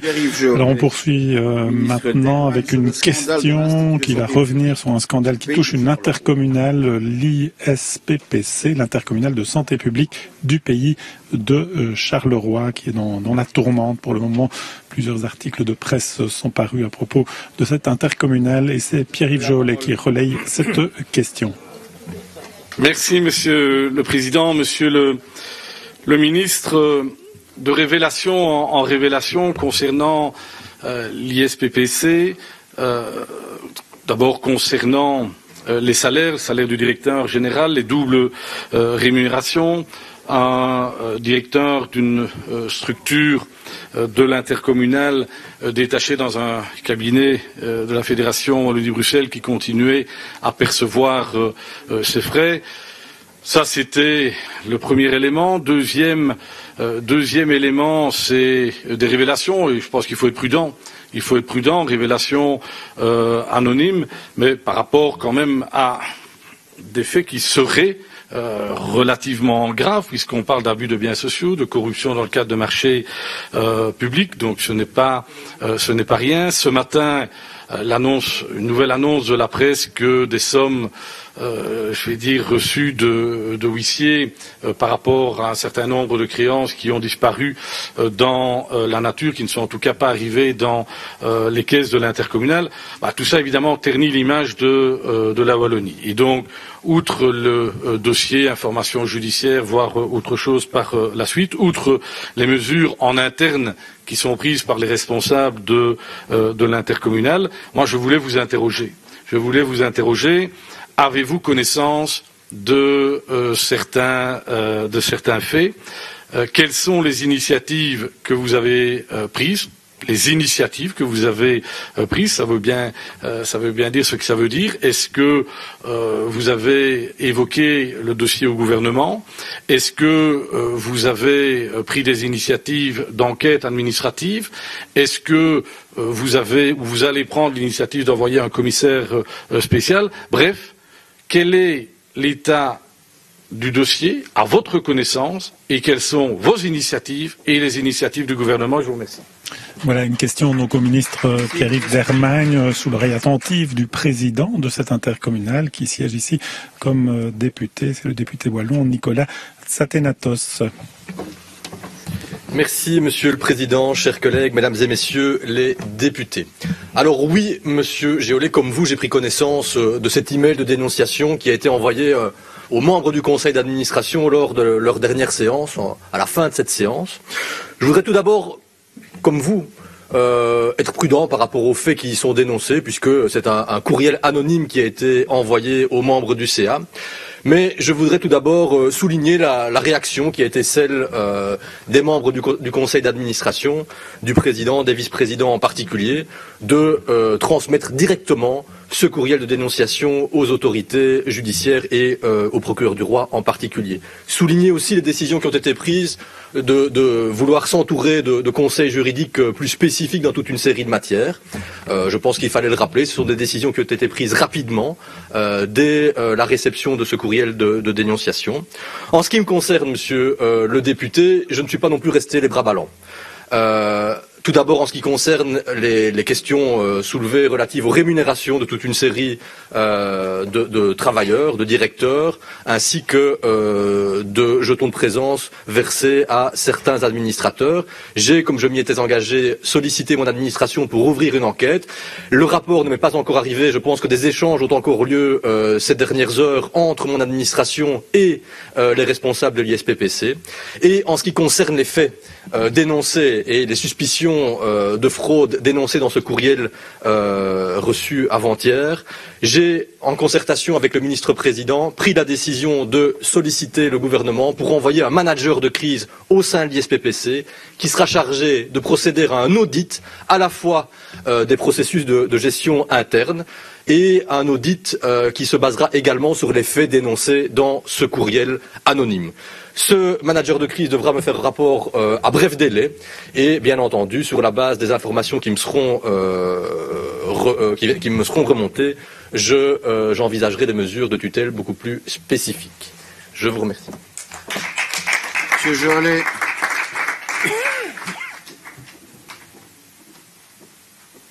Merci, Monsieur le Président. Monsieur le Ministre, merci pour les informations que vous donnez, parce que je pense qu'il faut évidemment prendre les choses au conditionnel, mais de façon aussi très sérieuse par rapport aux faits qui sont éventuellement reprochés. Deux questions. Par rapport vous parlez d'un commissaire spécial, vous parlez d'un manager de crise. Qui va être ce manager de crise? Est-ce que c'est un manager de crise indépendant? Comment va-t-il être choisi? Puisque vous avez parlé du ministre président, est-ce que le gouvernement a déjà choisi ce manager de crise, ou comment va-t-il être choisi et selon quels critères? Et peut-on être garant d'une certaine indépendance par rapport au travail effectué? Deuxième élément, vous savez que je me suis battu pendant des années par rapport à un cadastre des rémunérations. Rémunération du directeur général, double rémunération, frais indus, tout ça, on aurait pu le voir, et la tutelle aurait pu le voir. Et je rappelle que votre prédécesseur avait envoyé aux intercommunales, dont celle-là, toute une série de demandes d'informations par rapport aux rémunérations. Est-ce que vous avez pu vérifier que les informations qui avaient été communiquées à l'époque par cette intercommunale correspondaient bien à la réalité de la situation? Ministre. Merci, Monsieur le Président. Merci, Jolet, pour vos répliques et vos demandes additionnelles. En ce qui concerne le manager de crise, si je parle de manager de crise et pas de commissaire spécial, c'est parce que la notion de commissaire spécial, elle est prévue et encadrée par le Code, avec toute une série de cas spécifiques et une procédure pour en désigner, avec une mise en demeure préalable. Et donc, pour agir rapidement, c'est plutôt un manager de crise qu'il convient de désigner pour pouvoir faire en sorte que on puisse avoir un audit réalisé dans les prochains jours, les prochaines semaines, sans devoir passer par une mise en demeure préalable adressée à l'institution. En ce qui concerne la personne qui serait choisie, bien entendu, ce sera quelqu'un avec une expérience large de la matière des intercommunales, des marchés publics et de toute une série de législations. On pense, mais ça doit être affiné à pouvoir désigner quelqu'un issu du corps de l'inspection des finances, par exemple. Et donc, je pense que ça rencontrerait votre souci légitime d'indépendance et d'impartialité, en plus de la nécessité de bien connaître les dispositifs légaux qui s'appliquent en la matière. En ce qui concerne le rapport de rémunération qui est sollicité auprès de chacune des intercommunales, vous savez que celui-ci n'est pas parfait, puisque toute une série de structures ont globalisé l'ensemble des sommes, raison pour laquelle, à la fois dans les mesures de gouvernance qui ont été adoptées en première lecture par le gouvernement le 27 avril, mais aussi dans un premier paquet qui sera soumis très, très prochainement à votre Parlement dans un décret plus global, le Code de la démocratie locale, on vise à un modèle type de rapport qui devra être établi par les différentes structures avec une individualisation et une spécification de l'ensemble des rémunérations et des avantages en nature qui sont perçus par les directeurs et les administrateurs de structures intercommunales. Oui, merci, Monsieur le Président. Je vous accorde une certaine indulgence, Monsieur le Ministre, parce que vous êtes nouveau.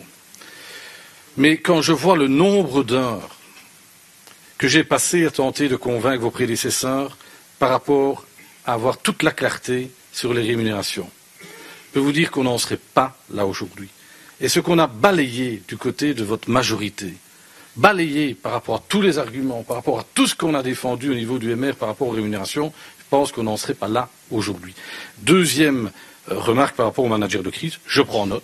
Moi, je veux qu'il y ait une indépendance aussi politique. Et je dirais en boutade, si vous me dites que c'est un huissier de Merple-le-Château qui va être le manager de crise, je pense que j'aurai certains doutes. Donc je vous fais une certaine confiance, mais je ne manquerai pas de revenir vers vous pour savoir exactement qui et avec quelle mission vous avez détaché ce manager de crise.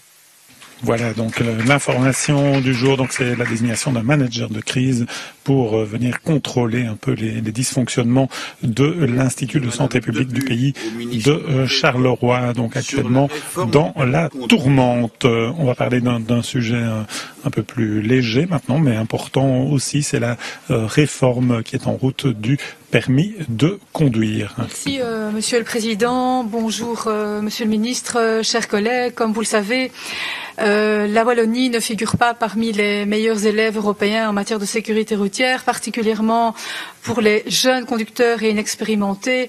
Nous savons que le risque d'accident est 2 à 3 fois plus élevé. Alors, il y a sur la table une réforme de la formation à la conduite automobile. Monsieur le ministre, vous avez choisi de légiférer par un arrêté du gouvernement wallon et je vous reconnais la qualité de nous avoir fait prendre connaissance de cet arrêté en première lecture puisque nous l'avons reçu via la plateforme.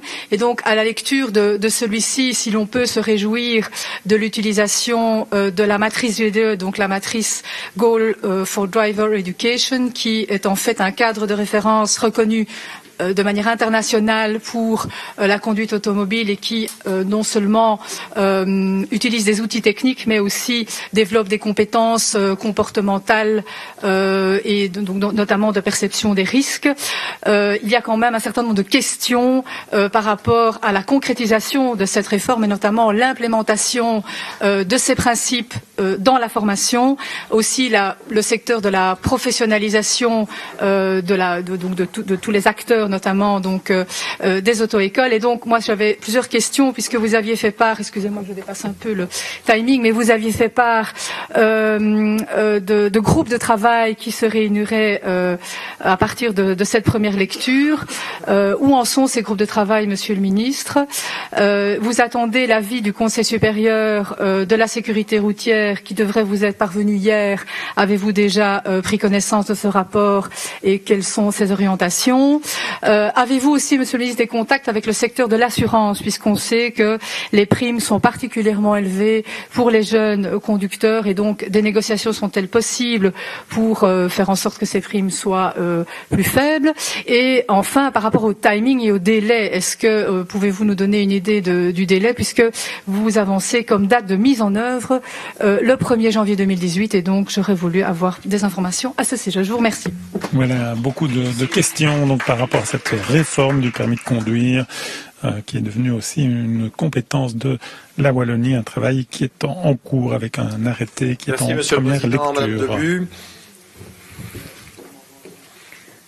Merci pour votre question. Je n'ai pas la possibilité de pouvoir vous livrer, non pas que je ne souhaite pas le faire, mais le contenu des recommandations que le Conseil supérieur wallon de la sécurité routière souhaiterait m'adresser pour une raison simple, c'est que d'après les informations qui m'ont été procurées, c'est aujourd'hui même qu'ils se réunissent, les différents membres du Conseil supérieur wallon, pour compiler et articuler les différents avis qu'ils souhaitent me transmettre, puisque vous vous souviendrez que aussitôt ma proposition de réforme validée par le gouvernement en première lecture, j'ai sollicité ce Conseil supérieur wallon de la sécurité routière qui rassemble tous les acteurs et opérateurs institutionnels et de terrain qui sont concernés.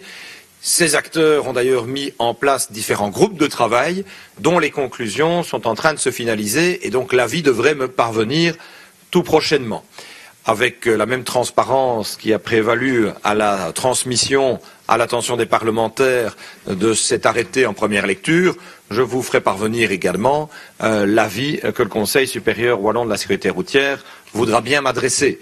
J'ai cru comprendre, d'après les échos que mes collaborateurs m'ont rapporté, que globalement l'avis serait positif par rapport à la réforme mise en œuvre, et a fortiori quand on sait qu'aujourd'hui 50% encore des jeunes qui tentent d'obtenir leur permis échouent. Il y a donc de la marge pour améliorer qualitativement le processus de formation, qu'il soit théorique ou pratique, mais il y aurait, au-delà de cette appréciation globalement positive, des recommandations très pratiques d'aménagement et d'amélioration qui pourraient être apportées à l'occasion de la deuxième lecture que je souhaite soumettre au gouvernement début du mois de juin, de sorte de pouvoir après solliciter le Conseil d'État et être en capacité, avant la fin de la session parlementaire du 21 juillet, d'avoir bouclé par la troisième lecture cette réforme afin qu'elle puisse effectivement, comme prévu, entrer en vigueur au 1er janvier prochain. Je vous remercie.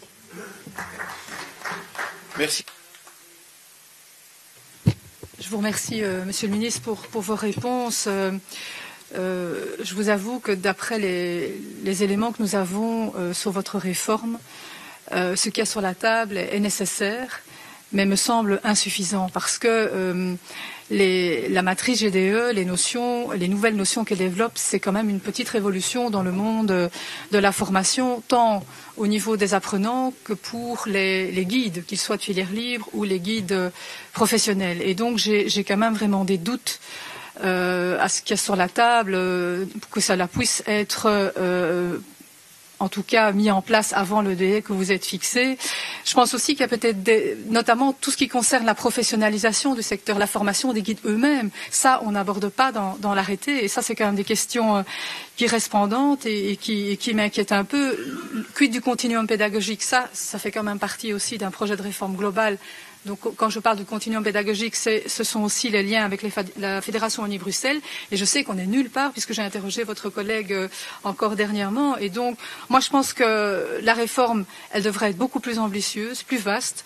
Je plaide, Monsieur le ministre, Monsieur le Président, pour qu'on ait aussi ce débat au sein de ce Parlement. Je crois que si vous avez le droit de légiférer par arrêté, on a aussi le droit en tout cas de mener un débat aussi au sein de ce Parlement en commission.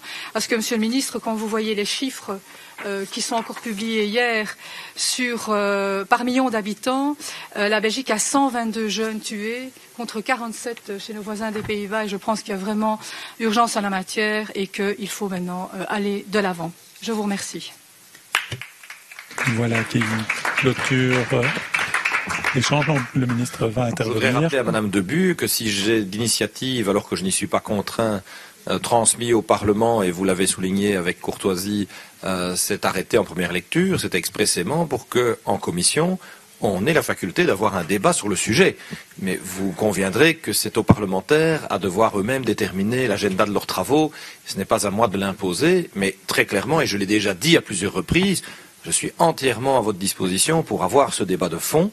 Pour le surplus, si vous aviez vous-même des recommandations précises et pratiques à formuler qui pourraient être des améliorations de l'arrêté, n'hésitez pas à les formuler. Il faut quitter le champ, évidemment, des yaka faucon ou de il y a place pour amélioration, etc. Ça, je peux l'entendre, qu'il y a place pour amélioration. J'entends que vous souhaitez que ce soit plus ambitieux, d'accord, mais concrètement, où cela doit-il être ambitieux? Selon quel mécanisme précis? Parce qu'on ne peut plus être juste dans la déclaration d'intention. Maintenant, on est vraiment dans l'opérationnalisation de la réforme. Et donc, si vous avez vous-même ou votre entourage des propositions précises à formuler, je suis tout à fait disposé à les analyser.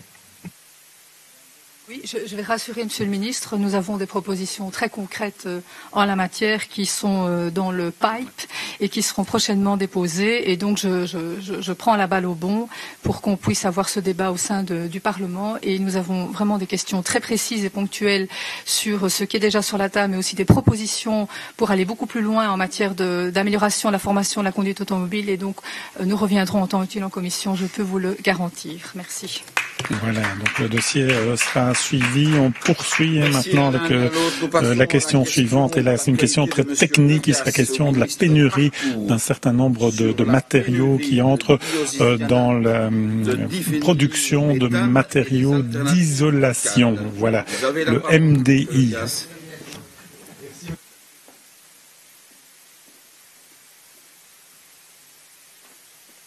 Je n'ai pas de micro. Merci, Monsieur le Président. Donc effectivement, nous sommes face à une crise mondiale de dissocianate de déphylméthylène, autrement appelé le polyuréthane. Donc c'est une mousse d'expansion qui sert aux panneaux isolants pour les toitures. 3 des 6 entreprises, des 6 industries qui produisent ce produit donc sont à l'arrêt. Et il y a ainsi une pénurie mondiale, ce qui veut dire une augmentation sensible des coûts de 25 à 30% d'augmentation. Ce n'est pas sans laisser de traces, notamment pour notre économie et pour les constructions en Wallonie. Je voulais poser la question au ministre de savoir s'il avait une évaluation, un retour par rapport à cet impact dans notre région, par rapport aux chantiers en cours, etc. Et je voulais également l'interroger sur l'opportunité du moment pour réfléchir une nouvelle fois. Je pense qu'il était déjà à l'initiative il y a quelques années sur les alternatives donc à ce produit. Je pense notamment au chanvre. Je ne pense pas au hashish, mais bien au chanvre. Je remercie déjà Monsieur le Ministre pour ses réponses. Voilà une question dont on a peu parlé, mais qui est importante. Donc la pénurie de matières premières qui rentre dans la production du polyuréthane et qui pose un problème énorme, notamment dans le secteur de la construction et précisément pour l'isolation des bâtiments. Les sujets sont différents, mais celui-ci, nonobstant le caractère très technique, est un vrai problème. D'une part parce que, comme monsieur le député l'a dit, il y a une véritable pénurie et des entreprises comme Recticel ont dû réduire leur production. Il y a donc aujourd'hui un déficit de disponibilité. Alors quels sont les différents éléments? Je crois qu'il faut aussi réfléchir à la manière dont on donne des permis de bâtir, car il y a aujourd'hui une vraie attractivité de ces produits, notamment par l'épaisseur des isolants que cela représente. L'isolation est évidemment un des éléments essentiels pour réduire la facture énergétique et par ailleurs d'ailleurs réduire le CO2 dans la consommation des ménages.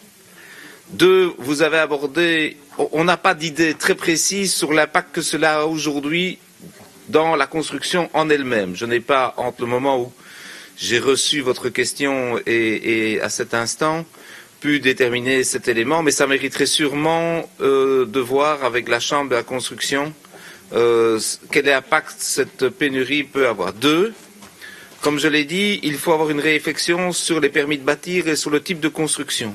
Et 3, et vous l'avez très justement dit, nous avons déployé une filière chanvre. Ça a commencé en 2008. Il y a des projets de recherche qui sont soutenus par la région wallonne. Et aujourd'hui aussi, nous manquons de chanvre pour réaliser la filière. Il faut donc augmenter la production. C'est une des pistes, mais je ne pense pas qu'il suffira d'une seule alternative. Il faudra au contraire élargir la palette et voir quels sont dans les différents types d'isolants ceux qui peuvent être mis en œuvre pour faire face à cette pénurie de polyuréthane. Monsieur le député Le Gaz. Je remercie Monsieur le ministre pour ces réponses et nous interrogerons donc la Chambre de la construction pour avoir des chiffres et un impact plus précis. Je vous remercie. Voilà, clôture de l'échange sur ce sujet, importante crise dans le domaine du polyuréthane. Et on va clôturer avec une question qui est déjà venue dans les déclarations d'intérêt régional, puisque c'est l'avis de la Cour de justice de l'Union européenne sur la compétence des États en matière de traités. Donc on revient au CETA et la décision de la Cour de justice européenne avec la question de la députée écolo Hélène Reikmans. Merci, Monsieur le Président. Monsieur le ministre, eh bien, effectivement, on a évoqué en entame de cette session l'avis qui a été rendu mardi, donc hier, par la Cour de justice européenne à propos du traité Union européenne-Singapour. Et donc, évidemment, la question qui se pose, c'est quels enseignements en tirez-vous pour la constitutionnalité des traités CETA et TTIP? Ça, c'est la première question que l'on peut se poser. La deuxième, c'est que la Cour a un avis complémentaire. On a retenu cet élément-là, mais il y a aussi dans l'avis de la Cour l'idée que les droits des travailleurs et la protection de l'environnement sont plus importants que le commerce. Et donc, j'aurais voulu avoir l'avis du ministre sur cette disposition. Quelles conséquences est-ce que cela pourrait avoir pour le CETA, où l'on sait que les dispositions en matière d'environnement ne sont pas contraignantes. La Cour dit aussi dans son avis que les aspects de développement durable seraient de compétences exclusives de la Commission. Donc, qu'en pensez-vous? Et enfin, évidemment, la question que tout le monde a en tête, c'est qu'en est-il de la saisine de la Cour de justice européenne à propos du traité CETA, de la constitutionnalité de ce traité, puisque, on le sait, il avait été annoncé dès octobre que la saisine allait être imminente, et nous sommes au mois de mai, elle n'a toujours pas été déposée. La presse évoque même le fait que la partie wallonne ne serait arrivée qu'il y a quelques jours au niveau du fédéral. C'est une compétence du fédéral, mais la question se pose évidemment, où en est cette saisie, où reste-t-elle et quand l'aurons-nous déposée? Voilà un certain nombre de questions importantes par rapport à la décision, à l'avis en tout cas de la Cour de justice de l'Union européenne par rapport au traité, notamment le CETA. Et c'est en l'absence du ministre-président, le ministre Marcourt qui répondra à cette question.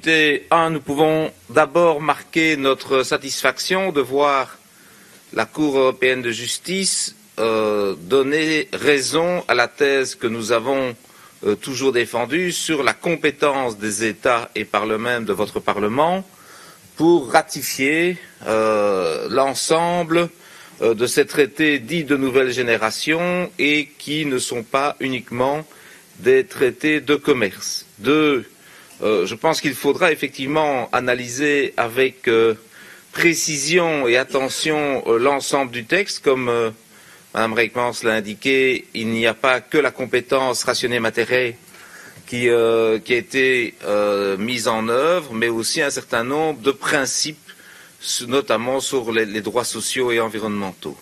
En ce qui concerne plus précisément le mémoire à déposer, en réalité, ce mémoire a fait l'objet de réunions entre le gouvernement fédéral et les entités fédérées. Un nouveau mémoire, c'est-à-dire un mémoire amendé, a effectivement été transmis au SPF des Affaires étrangères. Ce n'était pas la première version, mais bien une version amendée. Et le ministre des Affaires étrangères doit maintenant convoquer une nouvelle réunion. J'espère que nous sommes au bout du chemin et que ce mémoire pourra être déposé devant la Cour européenne de justice assez rapidement, en tout cas avant l'été. Ça me paraît important. Je tiens à saluer le fait que dans ce Parlement, vous avez saisi pleinement votre compétence et que la décision rendue par la Cour européenne de justice hier est tout à fait légitime, tout à fait le combat qui a été mené pendant plusieurs années et qui a abouti à l'amendement du CETA. Et en tout cas, nous en tirerons tous les enseignements pour conforter la compétence des parlements nationaux et régionaux dans le cadre de ce nouvel avis de la Cour européenne de justice. Merci Madame Reikmans. Merci, mais avant de répondre plus longuement, je réserve mon intervention centrale sur la deuxième partie, sur la deuxième réponse, mais j'aurais voulu, de la part du ministre, une explication alors sur une précision sur quoi portaient les amendements. Pourquoi y a-t-il eu des mémoires amendées? Il n'y a pas eu, donc ce sont les amendements venant de la région wallonne auprès du fédéral. S'il y a une possibilité de savoir sur quoi portaient ces amendements et pourquoi? Vous ne le savez pas. D'accord. Eh bien, je voudrais donc, j'entends qu'il y a eu des amendements, donc déjà c'est déjà incompréhensible pour nous que le mémoire de la Belgique sur ce dossier n'ait pas encore été déposé, puisque, comme je le disais, en octobre il y avait urgence, il fallait se prononcer très rapidement. Tout ça se dégonfle et met beaucoup de temps pour aboutir. Alors s'il s'agissait d'attendre l'avis sur le traité UE-Singapour, ça aurait pu être dit à ce moment-là. Ce qui n'a pas été le cas. Alors, deux éléments, peut-être rappeler aussi que c'est comme vous l'avez dit, c'est une excellente nouvelle sur la mixité du traité. Et il y a une semaine déjà, le tribunal de l'Union européenne indiquait que l'initiative citoyenne européenne sur le traité, sur le CETA et le TTIP n'aurait pas dû être bloquée et c'était déjà une bonne nouvelle pour la mobilisation citoyenne. Alors, j'attire cependant l'attention sur le fait que cette décision qui rappelle la mixité des traités de nouvelle génération et qui fixe une hiérarchie des normes très intéressante est quand même pose question sur la question du règlement des différends et que si la Cour multilatérale d'investissement qui est un jour installée, comme souhaite le préparer la Commission et un certain nombre d'entreprises, les États n'auraient plus rien à dire sur le règlement des différends, ce qui serait là un échec. Voilà, le ministre n'apportera pas de complément de réponse à cette question. Voilà, question importante par rapport à l'avenir des traités. Donc, en tout cas, le Parlement de Wallonie est conforté dans sa possibilité, justement, et dans son obligation d'intervenir dans ces traités. Et donc, on revient un petit peu au débat qui avait lieu ici. Il était tout à fait légitime. C'est en tout cas ce que reconnaît la Cour de justice de l'Union européenne. Voilà, c'est ainsi que se clôture cette retransmission. Je vous fixe déjà rendez-vous le 31 mai pour une autre séance plénière du Parlement de Wallonie en vous remerciant de votre fidèle attention. Excellent après-midi à vous et à très bientôt. 770 numéro 4 qui s'en tient son rapport.